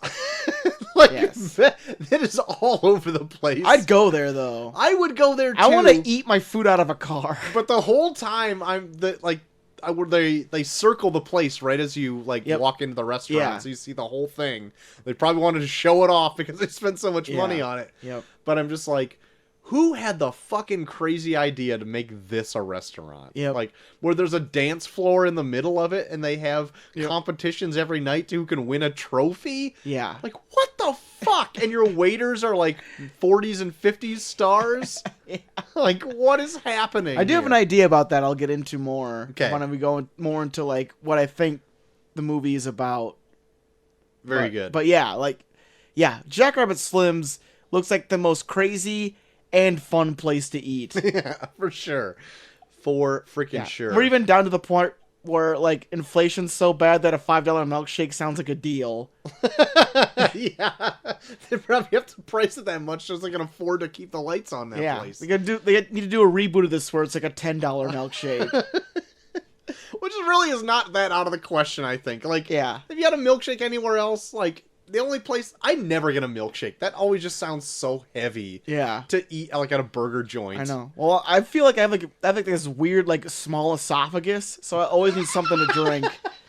It's weird. This is the first time you've ever brought this up on Really? the podcast. You've said it to me before. Oh, yeah. There's been times where it's like when we were in high school, like, they'd only give us a carton of milk, and, like, as soon as my milk was done, I was like, well, I gotta throw the rest of my food away.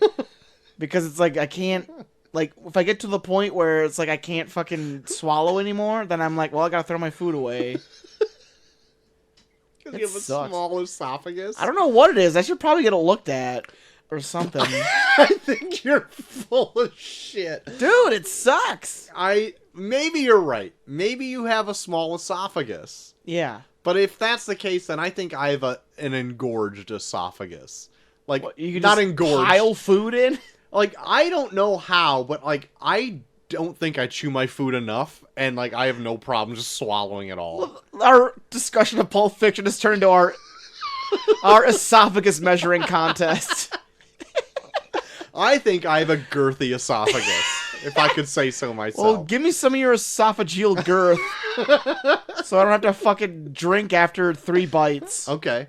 I also, it makes me able to chug pretty well, I think. Bastard. Check it out sometime. check me out at a bar sometime. Check out my esophagus. Also, while we're at the Jackrabbit Slims, I didn't know until I was doing the research on this that Steve Buscemi is the Buddy Holly waiter. Oh, yeah. I had no idea. Because I was like... Oh, I knew. Just by the way he talks. Well, maybe if I would have paid attention to that, I would have picked up on it. Yeah. But, like, I was doing the research, and it's like, the Buddy Holly waiter was going on about the blah, blah, blah, blah, blah. Yeah. And I'm like, that was Steve Buscemi? Because it said, like, played by Steve Buscemi. I'm like, no, it wasn't. And then I was thinking about, like, I think it was. I mean, I love that they make him play such a shitty waiter, too. Like, he doesn't even give a shit about trying to act like Buddy Holly. No, it doesn't. Like, what the fuck do you want? What about you, Peggy Sue? Just in the most droll, I don't want to be here voice. Right. I love it. Right. I also thought it was funny that as this movie kind of starts out, it starts off in like another restaurant, like Reservoir Dogs did. Yeah. And I'm like, was he just in a diner even? Yeah. He was in a diner. Yeah, in the first one, too, like a diner. And it was like, and Tim Roth is in it, and I'm just like, man, I know he likes to use the same actors in this, but I'm like, yeah, did he write this like right after Reservoir Dogs? And he did. Yeah. Yeah. Which I guess he wrote it in Amsterdam. That's why John Travolta's railing off all these Amsterdam facts. Oh, really? Yeah, because he like went to Amsterdam and wrote Pulp Fiction. Okay. And it was just like, oh yeah, I'm gonna put all these Amsterdam facts in there and just say that he was in Amsterdam for 3 years. Makes sense to me. Yeah. But then I'm like, man, it starts off really similar, almost to the point where I'm like, now I don't remember how. Reservoir Dogs. Yeah, like did I pick the right movie on Netflix? I did think that for a second. But I'm like, no, because it starts off with Steve Buscemi talking about how he doesn't tip in Reservoir Dogs. Yeah. Then this is Tim Roth. Yeah. Talking about whatever. But at first I thought Tim Roth wasn't. I thought he was at the beginning of Reservoir Dogs, like talking about like being undercover or whatever it is. Yeah. But yeah. Anyway, good opening scene to get your palates wet. Yeah. For whatever. Especially where it connects with itself at the end. Mm-hmm. Like the prologue and the epilogue just kind of like meet in like this perfect way where it's like if you pay attention enough, you can hear Sam Jackson yelling in the background. You can see Vincent Vega walking by their booth to take a shit. Yeah. And I guess you can also hear Bruce Willis's motorcycle outside going away. Oh, really? Yeah. That was like one of the things I heard or read on IMDb, so I don't know how true it is. Well, that wouldn't make sense because he kills Vincent Vega. Oh, yeah, that's true. Maybe IMDb's full of shit. Regardless, then all my facts are null and void. Well, then fuck IMDb. But maybe I was reading something else. But he also stated that Tarantino, there's a rumor, because Vincent's car gets keyed in. He goes on all about like how he kept it in a lockup. Yeah. That the person to blame for that is Butch. That he said in an interview that's like, Butch probably did it. I don't know. Well, I have a theory about that too. Okay, go ahead. Well, to kind of go into like the whole thing where it's like I have an idea that like so like when it comes to like Butch's like dropping the fight, do you think he had it planned all along? I think he did. Because I have an idea that like he didn't plan to fuck him over until Vincent Vega like got in his face about it. Because then they have that whole thing where he was like, because he calls him Pluka when he was like, "You ain't my friend Pluka," and I actually looked it up, and it's like an old slang term for like a boxer that like a prize fighter that's not that good. Where I was like, oh, maybe that like that's where it's like, that's when like he like stroked at his pride a little bit, because I feel like all of like Butch's story is kind of like the birth of like a new Vincent Vega. Okay. And I'll get into that more when we like start talking about like the stories like as we go like story to story. But I feel like a lot of like Pulp Fiction is kind of like the birth of this idea that like what a criminal does when they've been in it for so long that it's just second nature to them, and then like what it's like for someone that like enters it where it's like, man, I'm a fucking badass. Okay. Why don't we just get into the stories right now, and I'll just throw in my facts as we go. All right, fair enough. So why don't we just start out with like the Vincent and Jules one? Yeah, it's kind of like a prologue, because I don't think they even really give it a title. Right. It's just kind of like they start out where they're just kind of having a conversation, which I like. I like that so much because it's like you're following two guys that you don't even really know what their job is until they start giving subtle hints here and there, where it's like, oh, we should have brought shotguns. Like, shotguns? What the fuck? You're wearing suits. You're driving somewhere. You're talking about Amsterdam. A Royale with cheese. Yeah, a Royale with cheese. But it's like, I think like the main purpose of Pulp Fiction is to take a genre that normalizes crime and then normalize the criminals. Where they take, like, they make these like big, larger than life characters we see in like these kinds of stories or action movies, and they break them down to, what if they were just a normal person? Yeah, I think that's like a strength that Tarantino does with just his dialogue alone. Yeah. 'Cause like, I like that aspect that you're like following these criminals you don't really know that they are so, and when they show up to this house, they're like gunning people down. Yeah. But like, I like that you get to know these people and they're having this witty banter back and forth. Yeah. It's like just a day on the job to them. Yeah. Like, it's not even like a thing where it's like, these are major plot points. And even, but even then they include them in a way where it's like a plot point for later, but it's like a plot point in a way of like, Vincent brings us up in a conversation with Mia in his story. Yeah. But it's like, it's done in a way where you're like, oh, these feel like people. Even when they tell stories about like how coworkers are killing other people, it's still done in a way where it's like, this could be gossip, but I'm just saying, dude might have killed someone because the guy was giving his wife a foot massage. I really like that. Yeah. When they're arguing about that and eating pussy. Yeah. It's like, oh my god. Man, like, I love Sam Jackson, but like, I don't know, like, the way he uses the N-word is like art sometimes. Like, he uses it in a way where it's just like, it hits me out of nowhere. Like, screw up the way, talk. I'm like, oh, shit. It's like fucking like, it's not right that after rubbing Marcellus Wallace's feet, he throws him out of the window, fucking up the way he talks. That ain't right. Or I'm like, oh god. I was like losing my shit just listening to that.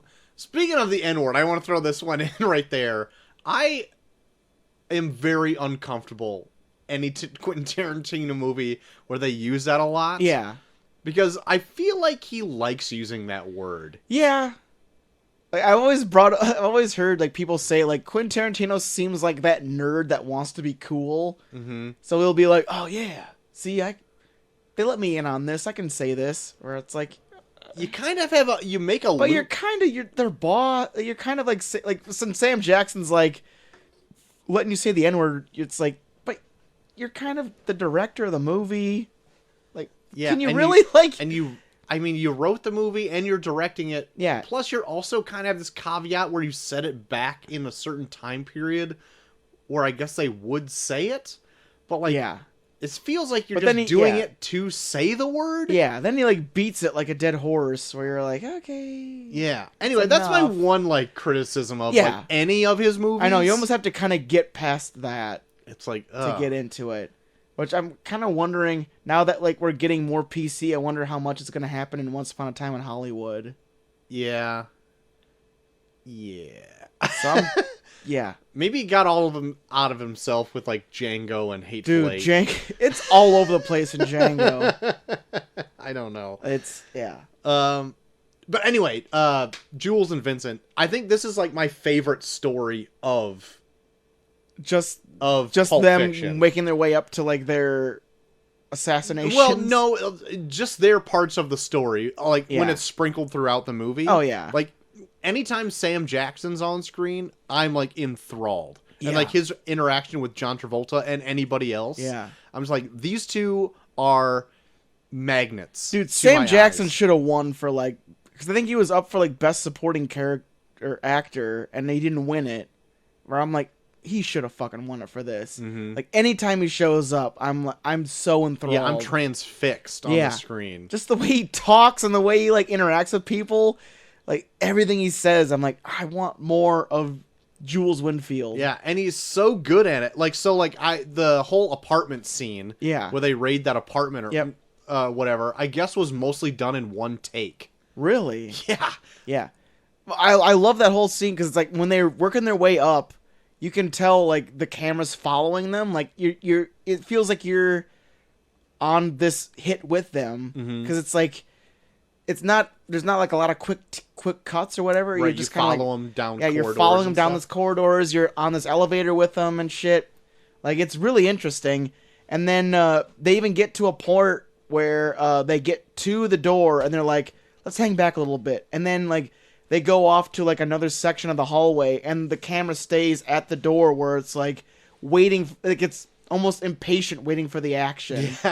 Yeah. Where it's like, come back. Mm-hmm. Like, and then like watches them like finish their conversation. And then like, there's even a part where like John Travolta's like, Sam Jackson's like, well, let's get into character. Mm-hmm. And I feel like that's like the main like point of this whole movie is it's like you're watching these criminals like live their everyday lives, but then like when it comes to doing their jobs, then they get into the character of their jobs. Mm-hmm. Like that's what I think they put that Jackrabbit Slims scene in there because like you're literally watching a very animated version of what they do every day, where like you're going into a restaurant where everyone's playing these characters, but then it's like you're watching Jules and Vincent, and then it's like they become different people once they enter that room, right? Kind of like how in the beginning when you're focused on Pumpkin and Honey Bunny, as they call it, that's their only, like you're watching them have this like big conversation, like this deep felt conversation about like, well, what should we do? I mean, I don't want to get a day job. We can't rob gas stations anymore because we're gonna get shot. Like, what do we like? They're having like a legit. That's like a business meeting at this diner. Like, how do we make more income because we can't? There's nothing else we can do. It's like, oh, let's do a diner. Hey, we're in a diner right now. Let's rob a diner. Right. And then it legit cuts to, you motherfuckers, get on the fucking ground. Right. Where it's like you're literally watching people enter, like talk business about crime and then become that criminal character to rob that diner. Right. And I feel like that's like the major thing of this whole movie. Yeah. It's, really well done. Yeah. So I mean, we loop back to Jules and Vincent at the end, but I kind of want to go through like how it is in the movie. But what's the next one? It's Vincent and Marcellus Wallace's wife. That's the name of the story. Right.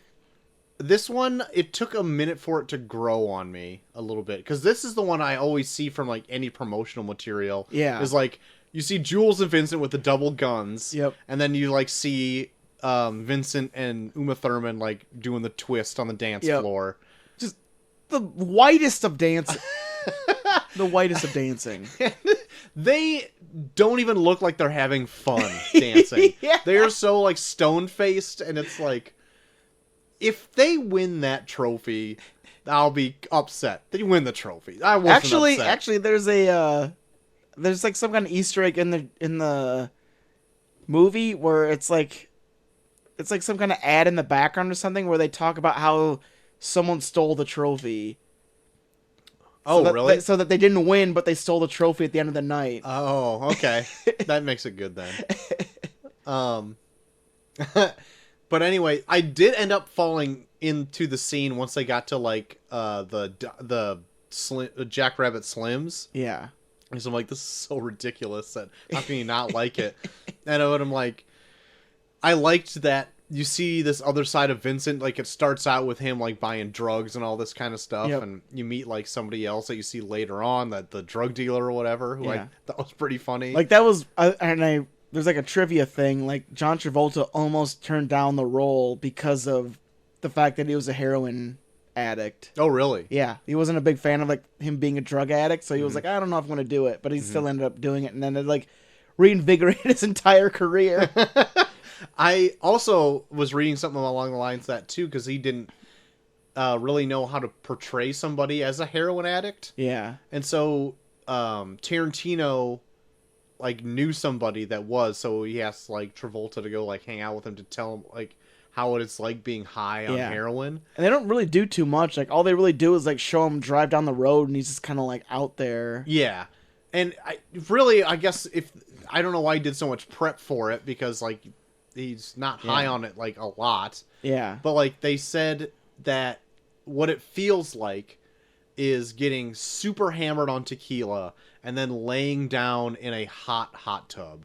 Oh, jeez. And that's just the tip of the iceberg of what it feels like getting high on heroin. Yeah. And so I guess he took that to you know, as true. Yeah, and like him and his wife got fucked up on tequila and did it in a hotel hot tub to see what it was like. I know, because like that scene where like he's driving his car to Mia is like he looks like he's just sitting in a hot tub, like his eyes are all glazed over, like yeah.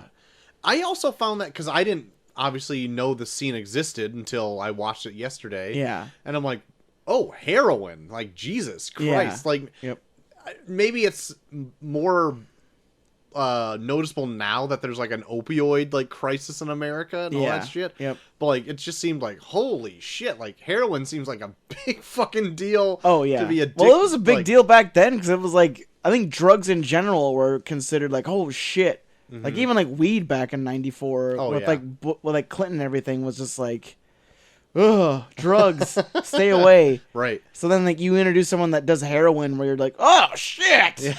Heroin just seems so dirty. Like, ugh. Like, do cocaine. Well, so Uma Thurman thinks it's cocaine. Uma Thurman does cocaine. But yeah, like I like the whole like this whole like story just strikes you as like that whole idea of like people being normal people, but they're just living this criminal life where like death is like kind of like it's almost kind of like a part of the job.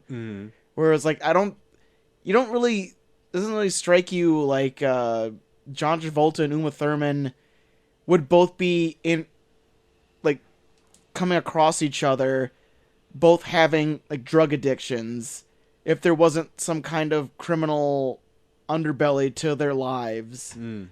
Where it's like, yeah, of course, like Mia Wallace would do cocaine because it's like, who the fuck cares? My fucking husband is a goddamn crime boss. He can do whatever he wants. Right. And then John Travolta would be a heroin addict because it's like, he's a fucking hitman. Mm-hmm. Like they're probably gonna catch him for worse things than doing heroin. Yeah. So then it's like you get those two people to come across each other. A situation like this would happen, but it's like in any kind of like situational comedy, it'd be like, uh-oh, my boss's wife drank too much tequila. Whoopsie. But then it's like in this where it's like, oh, my boss's wife found my heroin, thought it was cocaine. Now she's overdosing on it. Whoops. Yeah, like I feel like so much this movie feels like a situational workplace comedy.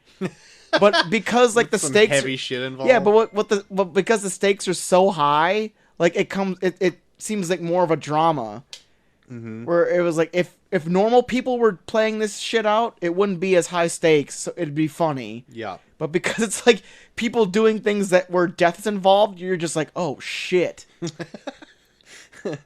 Yeah. Like two hitmen riding down the street and one accidentally blows a guy's head off. Right. It's funny, but it's still like, Jesus Christ, you killed a dude. Yeah, I'm saying there's brain and skull Yeah. litter all over the back of the car. But because they're hitmen, it's like a workplace comedy situation. Right. Yeah, for sure. Like I do like that aspect on how like Tarantino can write it to the fact that it ends up being like kind of like a black comedy. Like, Yeah. oh shit, that's kind of funny. Like it takes you back because you're not exposed to that shit, but they're probably exposed to it. Like this is like a day in the life. Mm-hmm. Where it's like, oh, I didn't give a shit about Marvin. I'm just pissed that now there's blood all over the place. And we might get pulled over. Mm-hmm. So, I just like that. Where it's like the aspect of someone that you don't have the life of. Yeah. So when Uma Thurman does end up about ODing on that heroin, and they go to the drug dealer's apartment and said like, "You gotta help me, dude," or whatever. Yeah. I like the whole thing where they try to like figure out to do the adrenaline shot to the heart. I thought that was pretty well done. Like, it's like, where's my little black medical book? What medical book? God damn it! Eric Stoltz always gets fucking shit on because he's like the shit Marty McFly. Right. But I fucking love him in this. He was really good. Like that scene where he's trying to sell John Travolta heroin, he's being such a fucking used car salesman. Yeah. He's like, I'm your friend, man. I wouldn't fuck you over. This is the shit.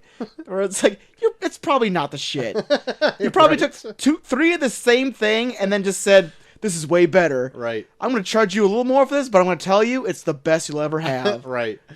I think, And then, like, John Travolta being, like, the fucking expert, and then was like, I don't know, man, I've been to Amsterdam, they got some good shit there. I wouldn't fuck you over, man, this is the best shit. And probably John Travolta's probably so stupid that he's like, I can't really tell. Right. I want to say that Tarantino was originally going to play the drug dealer.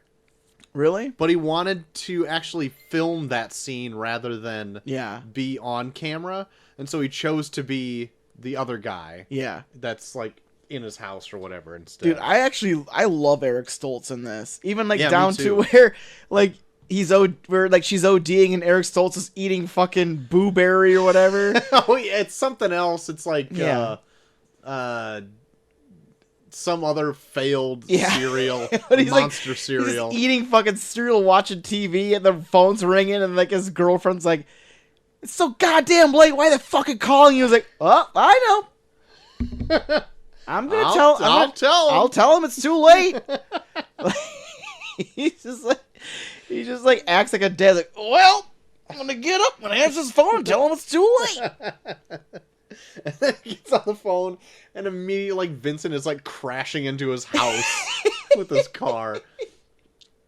Also, I found out that they did the whole stabbing to the heart shot in reverse.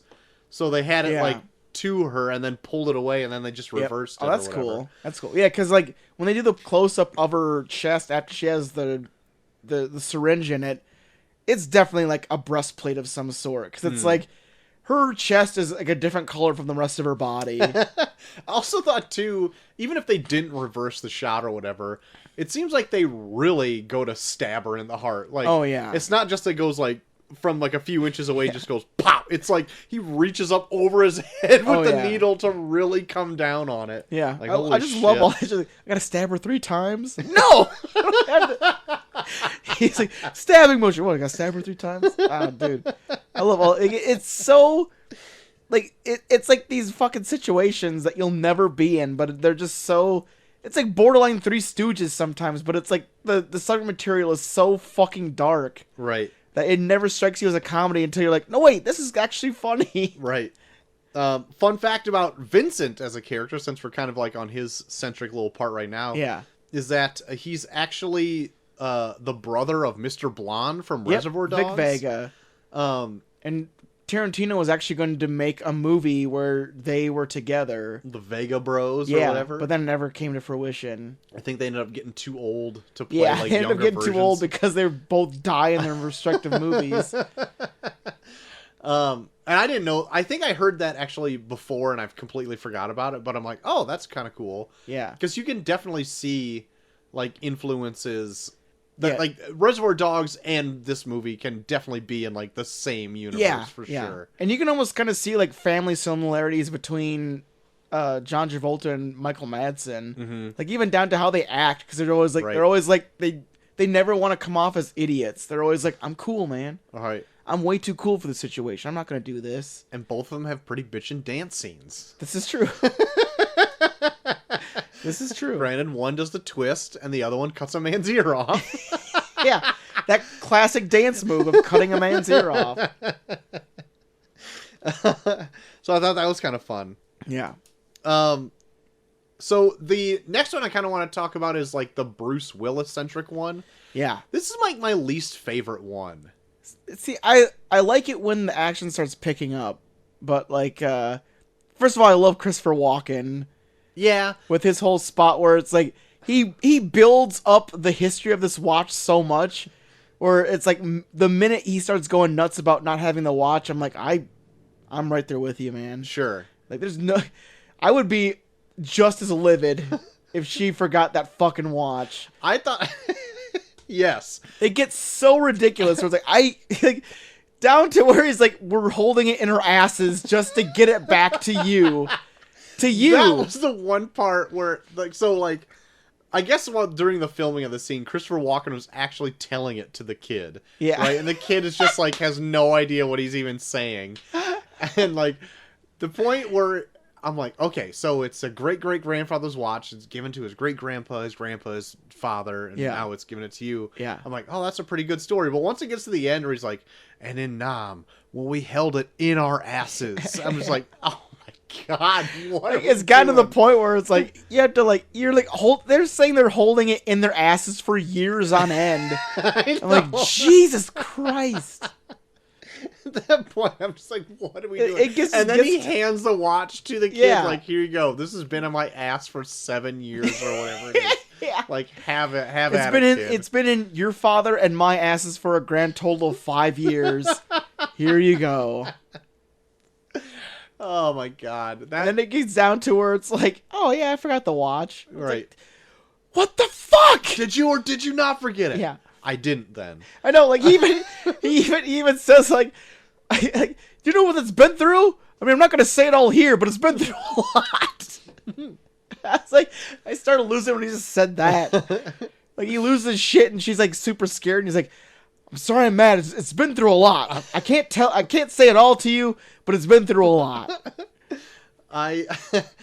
So anyway, this chunk, the Bruce Willis stuff, is like my least favorite. I just couldn't get behind it. Maybe it's the fact that I'm like not a huge Bruce Willis fan. Yeah. Couldn't tell, but I just wanted to see more of like the gangster stuff. Yeah. I didn't really care about him being like a washed up boxer or something like that. But see, I liked it this time around watching it because it struck me as like this is like the birth of a Vincent Vega. Yeah. Like you kind of like watch him as he progresses, where you see like he's at this point as a hitman, he's kind of washed up, where he doesn't really care too much.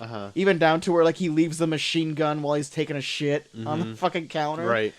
But like he takes a lot of shits in this too. By the way, he does. And I would assume like all in the same day ish. Nah. Well, the next day he takes a shit. Okay. Yeah. Okay. But yeah, it's so fucked. But that like yeah, he's just Vincent Vega just seems like he's kind of like a washed up hitman, and now you're kind of seeing this like criminal in the making with Butch, where he gets in that in that cab, and that chick is like so into the fact that he killed someone in the boxing ring. Right. Which I think she's kind of like like how people on the outside see like a murderer in a way. Because it's like you like watch her and she kind of like acts like those chicks that are like, oh, I want to fuck Ted Bundy. Yeah. Like, Yeah. oh, John Wayne Gacy, what did he do? Right. Where it's like she's so interested in what he did, and then like he kind of treats it where it's like, oh, I didn't even know that I killed someone.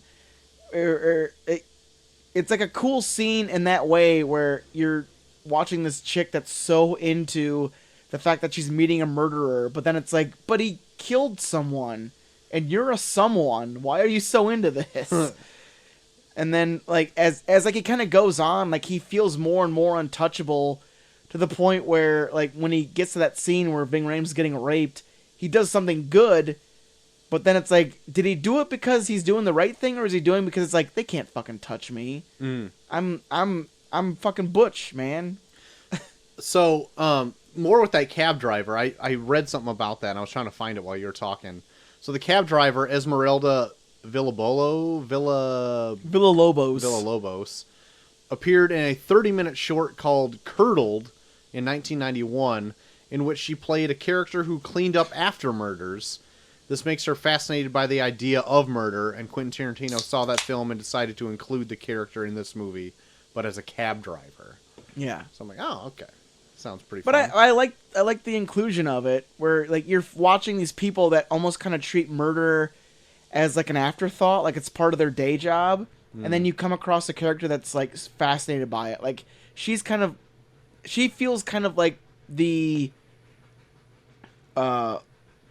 like the analog for like the audience, where like we're watching this because we fucking love watching crime movies. So it's like we have to have some sort of fascination with crime and death and murder. And now here she is being like, oh my God, you killed someone. What was that like? Oh, tell me in great detail. And you have this guy being like, I didn't even know I killed someone. Where it's like, that's kind of like the birth of it, where he's like, oh shit, I killed someone? Well, okay, I killed someone. I didn't really know I did, but if I did, then fuck him. Right. And then as it goes on, like he gets more and more kind of in the mindset of like, I killed someone. Oh, I killed another person. I killed someone, and no one's really punishing me for it. And I killed 2 people and saved someone's life. No one can touch me. Right. Where it's like you can almost kind of see Butch turning into like that Vincent, where it's like you see him at the end of the 3rd story being like, hey man, this shit happens all the time. Right. I've been in a job that involves death for a large chunk of my life, and I'm not dead. So that means there's something special about me. There's nothing special about the situation. I'm special. And then you kind of get that feeling from Butch at the end where he's like, yeah, Zed's dead. Because I'm not dead. Nothing can kill me. Right. And you Zed's dead. Yeah. Yeah. So you kind of get that feeling of where it's like people get into this life and they feel so untouchable until they get touched. Like this is a job where it's like instead of getting fired, you die. Like we can't learn from the mistakes of dying. Right. A little bit more on Bruce Willis here. So originally the Vincent character was it was written to be played by Michael Madsen. Yeah. But Michael Madsen couldn't do it because he was in another movie. Yeah. And so it got eventually to John Travolta. But Bruce Willis also wanted to play Vincent in this movie. Yeah. He didn't get it, obviously, but he had to be almost, even to want to be in the movie, had to be convinced by Harvey Keitel to be in this movie. Oh, really? And then even then, Bruce Willis was only on set for 18 days. Yeah. So I'm just like, God, he's already pulling Bruce Willis shit back then. No shit. It's like, God damn. But I like Bruce Willis as this role because Butch feels like a total meathead. Yeah. Like he feels like a guy that's just like, oh, no one's gonna talk shit to me. Like that's why I feel like when he's leaving Marcellus Wallace's club, when John Travolta's talking shit to him, I feel like that's the point where he was like, I want to find a way to make a profit off of winning instead. Because then it's like, it's so stupid to be like, accept all that money and then be like, yep, I'm going to fuck you over. Because everyone knows how fucking powerful Marcellus Wallace is. Like, he seems like a fucking guy that you don't fuck with. But then take that one moment where John Travolta's like, oh yeah, you're going to take a dive? Fuck you. You're not a man. Where he's like, oh yeah, I'm a man. In fact, I'm so much of a man. I'm going to take this money and I'm going to take other money from fucking you guys over. Right. And then make it seem like it's my idea. Because that face that he gives John Travolta when he walks away, like, he fucking thinks I'm a pussy. I'm not a pussy. Like, I like to feel like that's that point where he was like, I'm not going to take a dive. Yeah. Yeah, I totally get that. Overall, though, I just, like, it wasn't, like, my most favorite part. And, like, if it didn't throw in, like, the whole pawn shop scene, I think I could easily forget more about it. See, my least favorite part is Fabienne, his girlfriend. Yeah. Same. I wasn't a big fan of her. No, I'm not either. I've never liked her. Like, even when I was, like, watching it, when I first started watching Pulp Fiction, she always rubbed me the wrong way. Yeah. I like the fact that they feel like a pretty legit couple, like, even to the point where it's like, you know what we're gonna have for breakfast? We're gonna do this, and we're gonna go out to have blueberry pancakes and blah blah blah. It's like, that sounds really nice. That sounds good, or whatever. He, like, throws a TV across the room because he forgot to fucking watch. I know. I, like, catch myself doing that now, like, being in a relationship where I'll just, like, state the obvious all the time, just to, like, state how nice it is. Like, sometimes I'll catch myself doing where I'm like, what? I never did this. Yeah. Where it's like, even on vacation, I always say to Molly, like, you know what, it's going to be nice going to Mount Olympus today. Or it's like, yeah, I know we're going. Or I'm like, oh, shit, well, why do you even say it? Yeah, I'm to the point where I'm more like Uma Thurman, where you can sit in uncomfortable silences because you know each other so well. That's where I'm at now. Yeah. But that being said, like, so this whole Butch story, I'm just like, I don't know. And I feel like the pawn shop scene throws in, like, a bit of eccentric color to this, point of it. But I'm just like, it's a long stretch of, like, he hits Marcellus with his car, and then he's like firing randomly. Like, he hits, like, one chick in the hip with with his gun, like, just, like, shoots her, and then, like, goes into that pawn shop where that guy pulls a shotgun on him. Yeah. Which I feel like that's, like, another scene where it's, like, violence invites more violence, where it's, like, if he would have gone in there, like, willy-nilly, like, I want to pawn something, this never would have happened. But then it's, like, the fact that these guys are, like, on the verge of killing each other and they look like criminals, he's like, well, no one's going to miss you. Let's break you down to our basement so we can rape you. Right. And, like, I maybe it's that scene, too, that I'm just like, rape is never fun. Like, it just is, like, a weird part of the movie. I'm like, I don't like that. Like, if it was just, like, a gimp that got killed and hung, I mean, like, yeah, that's kind of funny. And, like, in, like, a black humor kind of way, because it's so kind of ridiculous. But then once it verges onto, like, you see Dorian, or whatever his name is, pound him in his little booty hole. I'm just like, I don't know. Like, it's probably depressing to think about, but what's their whole process down there? I don't know. They have gimp shit up. Confederate flags and shit. And then, like, they take him back into a room. They say that it was some guy's room. They take him back into what's his name's room or whatever. But I think that was the gimp room. So then it's like, oh, so they gave the gimp a name? Yeah, I don't know. And it's like, so what? So do they fashion gimps? Are they trying to, like, beat Marcellus Wallace into submission to become their next gimp? I don't like, it's idea. Like, it's such, like, a weird, where it's like, what is your like, what's the end game? Yeah, here? What's your end game out of raping Marcellus Wallace? What are you gonna get out of this in the end? Right, not a clue. Are you gonna, like, just, like, kill him and throw his body in a ditch, or are you gonna, like, try and fashion him to be the next gimp in the cage? I don't know. I do like the retribution that you get by him blowing his dick off with a shotgun. Oh, God, yeah, like, right in the dick. And then Bruce Willis is like, so we cool, or... Yeah, we're cool. But then don't ever come back to L.A. Yeah, but that's what I like about that scene, too, where it's like, it's like a redemption moment where he does kind of win his life back, where it's like he would have been on the run for his whole life if he didn't save him. Yeah. But in the same sense, you kind of wonder what his motives were, where it was like, did he save him because he wanted to save him, or did he save him because he's like, I'm untouchable? Yeah. Like, I made it this far doing all this crazy shit. I fucking killed Vincent in my apartment. Right. Like, he feels like he's getting this big head about himself. So then it's like, so is it right, even though your motives are kind of self-referential in a way? I do like the point where he does like redeem himself in Marcellus's eyes, and it's kind of like, okay, that was like a fun little arc to play, and now they're cool. But I don't know. It was the least interesting one to me, especially when you come off like really fun ones with like Jules and Vincent in it. Yeah. And it like takes this dive to like kind of like a droll Bruce Willis. Yeah. But from my point of view, I think he needs to be droll because Butch is a fucking idiot.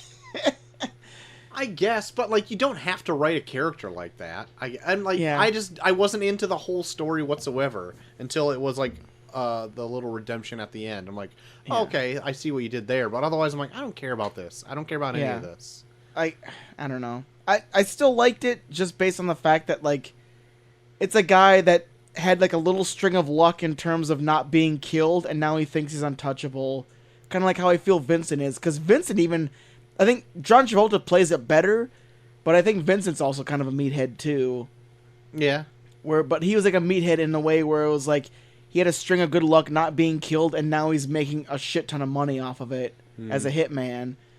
To like I can talk more about that when we get into the last story, but yeah, I feel like Butch is like the other Vincent, where it's like he killed Vincent and now he's becoming the next Vincent, where he's just kind of a meathead that's lucky and is about to share his fate somewhere down the line. Well, then what's the last story here? Do you want to get into it? The Bonnie situation, as they call it, where it's like right off of the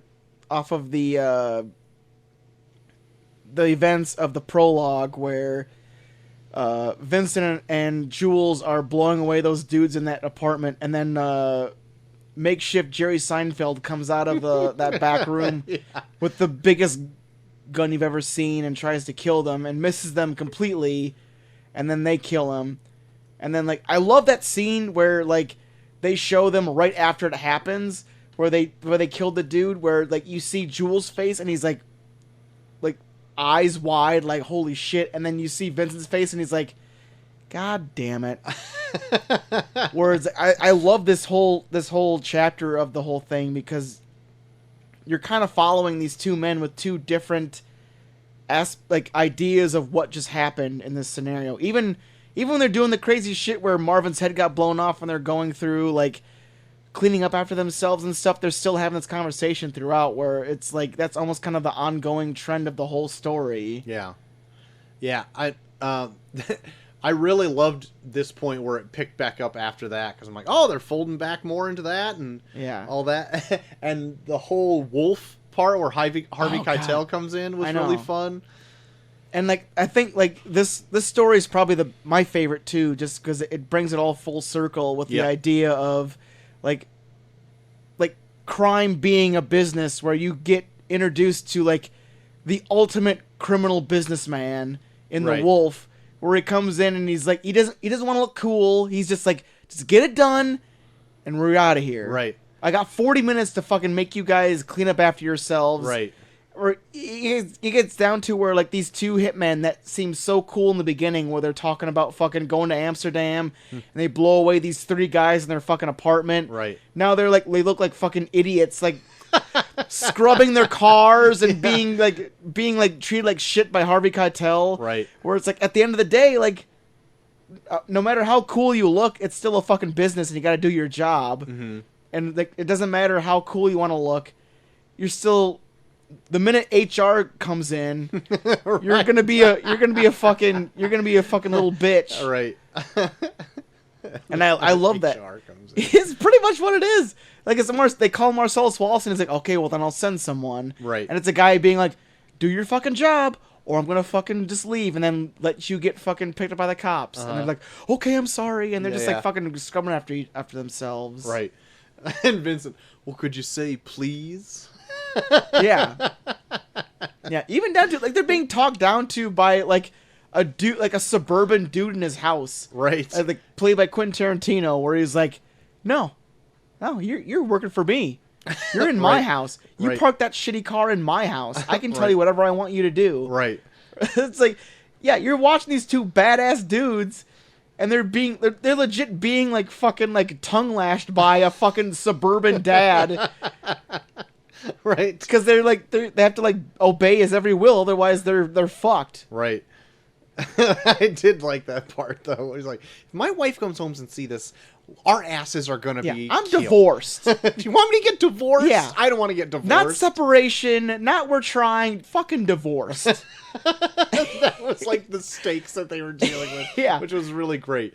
So like when Jules and Vincent come back into the fray again and they're having like their fun little antics, I'm like, this is what the whole movie needed to be, this kind of stuff. Yeah. Like maybe it was like the slow little lull that it took. Because I even thought like the Vincent Uma Thurman one, I'm like, yeah, it's fun. It had some fun conversations in it. Yeah. And it had like a little bit of action in it when they went back to the drug dealer's house and stuff like that. But even then, some of it was just kind of like slowing down a little bit for me. Yeah. And then the Butch stuff, I'm like, I didn't really like that much. And then I was like, I needed a pick-me-up like this. Yeah. Where it takes you to the end of the movie. Yeah. So I thought it was really fun. I know. It's a good idea that they bookended Sam Jackson in the both parts, because he's definitely like the best character of the whole movie. For sure. So this film was actually selected in 2013 for the Library of Congress National Film Registry. Oh boy. So it's in the Library National Congress. You can find it there.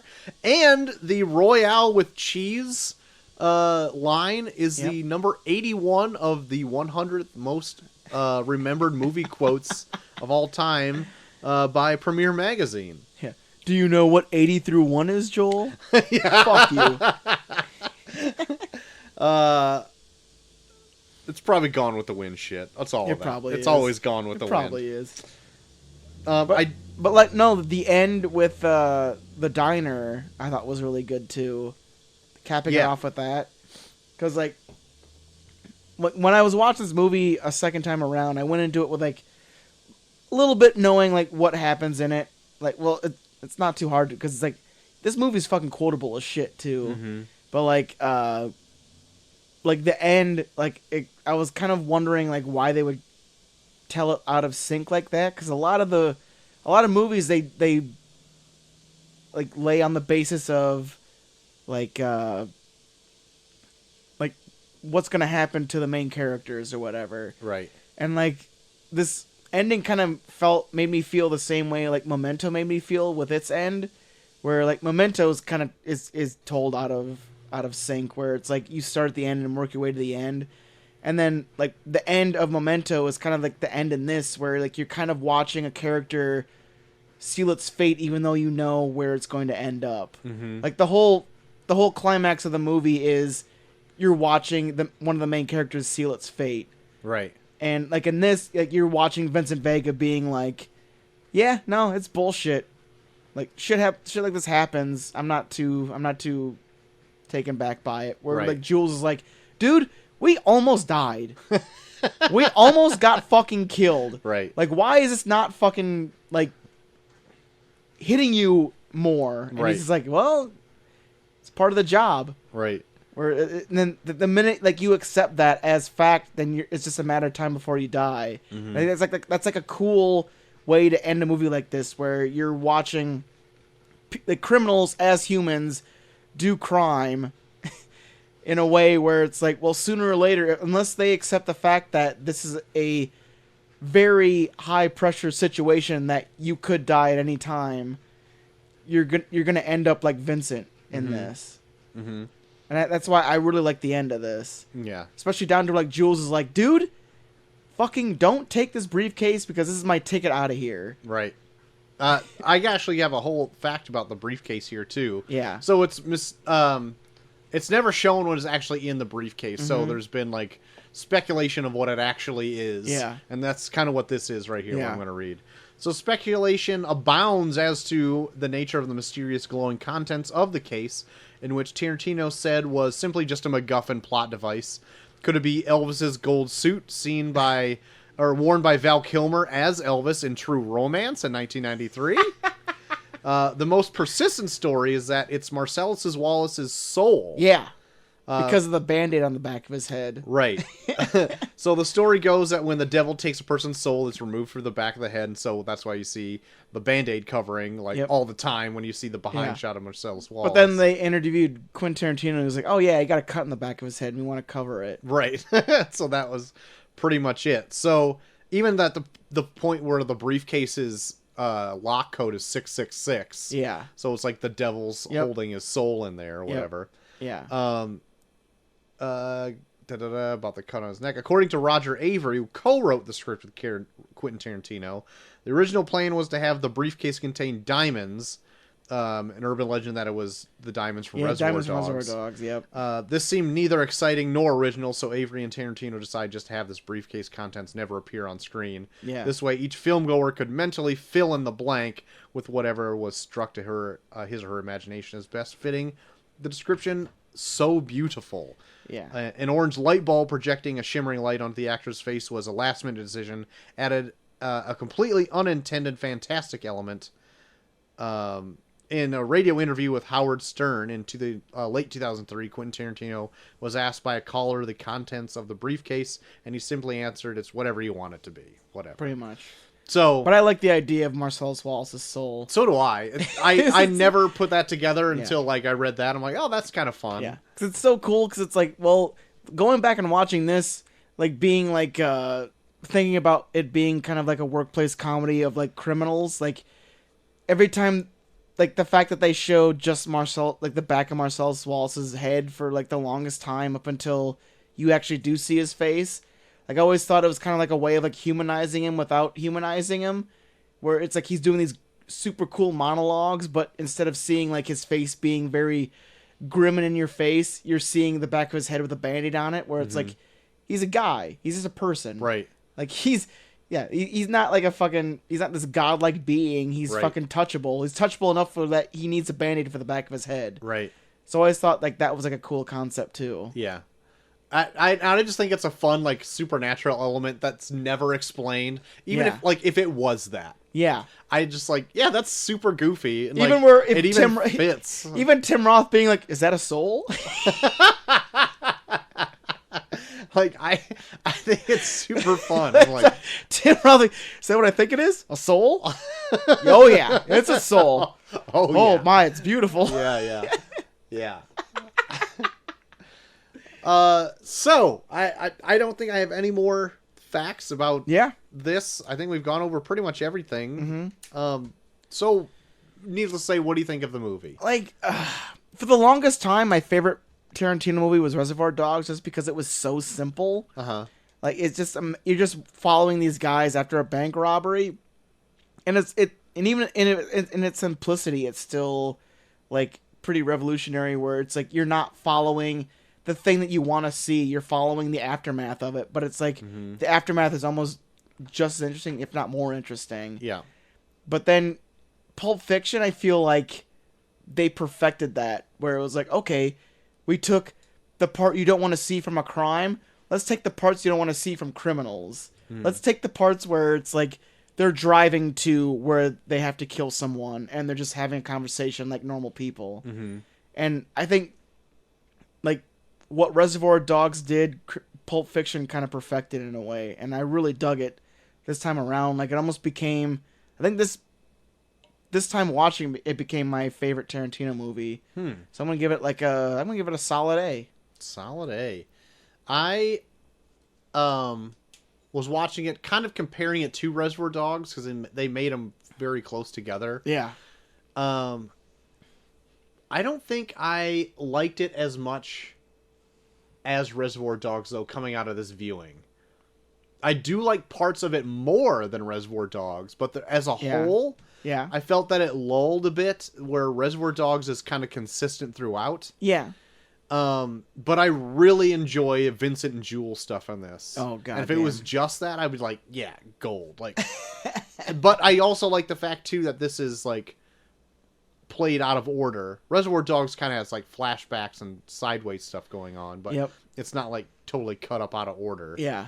But I do put like this over some of his like newer work. Yeah. I guess I like this more than like Django. Yeah. I really like Inglourious Bastards though.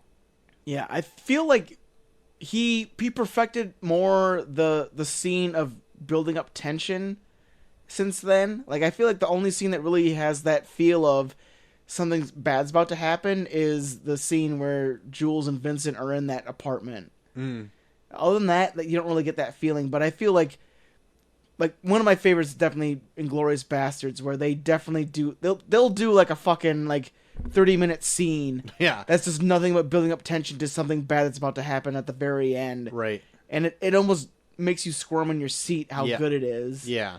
So it's like I wish there was probably more of that in this, but I still like it for what it is. Yeah.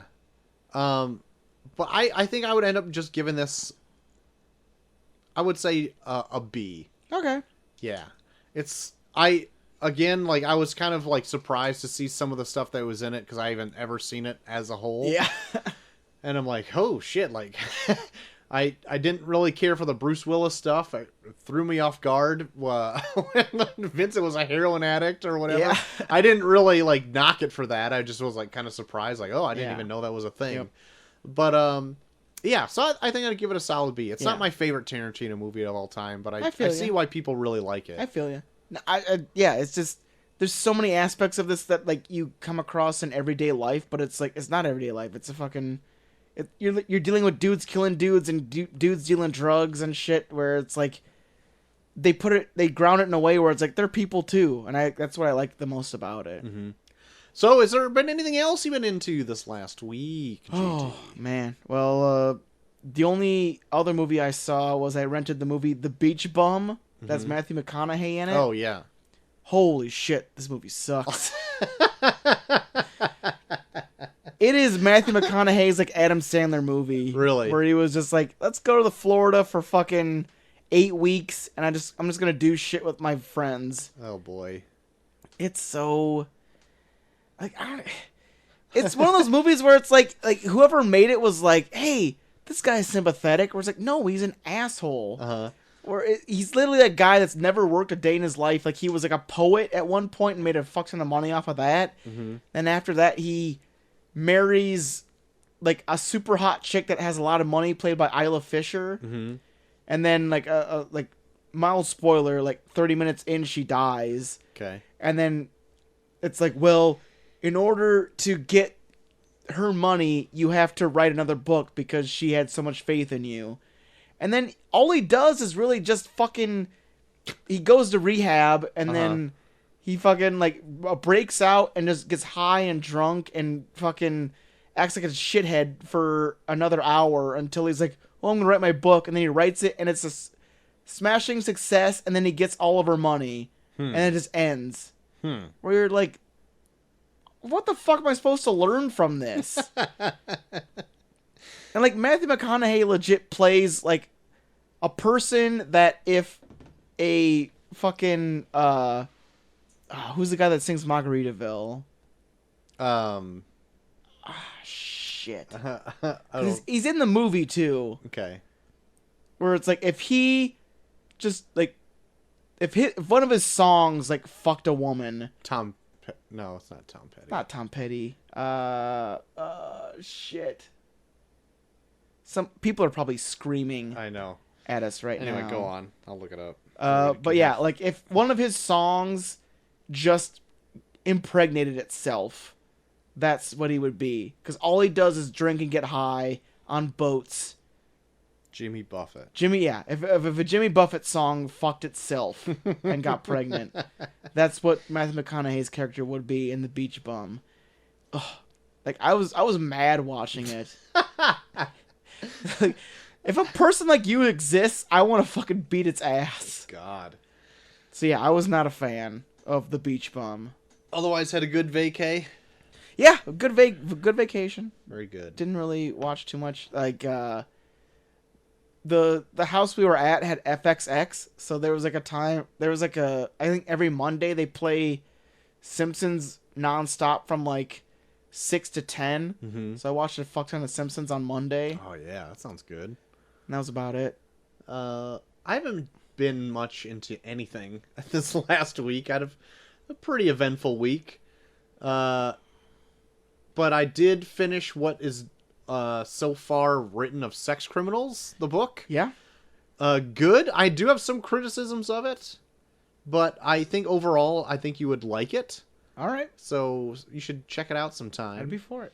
And then I'm also just continuing to read Swamp Thing. Read Trade 4 today. It's good. All right. Today, he gets to the point. Well, today he gets to the point. He got to the point in the trade I am now, where it's written at the same time as the big, huge Crisis on Infinite Earths crossover that spanned every DC title ever. Yeah. Yeah. And so what they did in Swamp Thing and that is like it barely touches because it's so like off doing its own thing. It's just like, hey, look at that! It's in this weird. Oh, look, there's Captain America's toe. Yeah, it would be Batman's toe, not Captain America's toe. By all means. But easy there, buddy. Don't get crossing Jesus. your universes. But then, yeah, it does some fun things, like introduces a thing called Parliament of Trees and all that kind of stuff. Hot toddy. Hot, indeed, but that's all I've really been into. Right on. Yeah. So, JT. For next week, Yeah. maybe Yeah. we'll do Once Upon a Time in Hollywood. There's probably no chance you're going to be able to see it. I am probably going to be busy having a son. Yeah. So we may try and get a guest critic in. We'll figure it out. Maybe Dave. Maybe Neil. Maybe Molly Pop. We'll Maybe. find a way. We'll Okay. find a way to make this show work. Okay. Once Upon a Time in Hollywood. Very good. Just count me out right now. I'm counting on it. I'll make some calls. Okay. Because today would have been the day I was also going to try to watch Fast 5 so we can do that. But that also did not happen. Yeah. For our Monday show. So, Yep. pretty preoccupied. I hear you. If people want to get in touch with Hugh JT over the internets, where can they do so? Well, you can find me at Bucky4 on Twitter, Bucky4 on Instagram, and Bucky4 on Snapchat. Troy. Find me at Troy to the Max on Twitter. Find us both at Review Pod on Twitter as well. You can write into the show at reviewreviewpod@gmail.com. Yeah. You can also listen to the show on a variety of different platforms. Such as the one you're listening to right now. But if you want to do so at more things, you could do at Stitcher, Spotify, Google Podcasts, Alexa devices, more than likely, and Apple Podcasts. And while you're there, why don't you rate and review us? Because if you like the show, it helps other people find the show. Oh, yeah. That'll do it. That'll do it. That'll do it. That'll do it. So yeah, coming up next week, we'll scramble to find something. Possibly we'll do Once Upon a Time in Mexico. God damn it. I'm drinking enough. I'm drinking enough. I didn't eat too much because I had a stressful day today, but yeah. Yeah.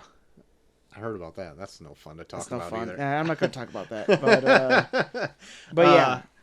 But coming up, we're Once Upon a Time in Hollywood, maybe. yeah. Well, at least for Monday, we have another dip in the Tarantino pool. Yep, we'll cover the review me and Neil did Yeah. on The Hateful Eight. Still haven't seen this either. You still haven't seen it. Can't wait to get your take on it when we do our intro for Monday. It'll be a good time. So, I guess we should just cut it off right here. Remember to vote for the Tournament of Random Movies. Oh, yeah. We got Mortal Kombat. My goodness. Mortal Kombat versus The Grinch That Stole Christmas, the Jim Carrey 2000 edition. So get on the Twitters for that. But until next time, JT, I have been Troy to the Max I Extreme. am JT3K. And we are off.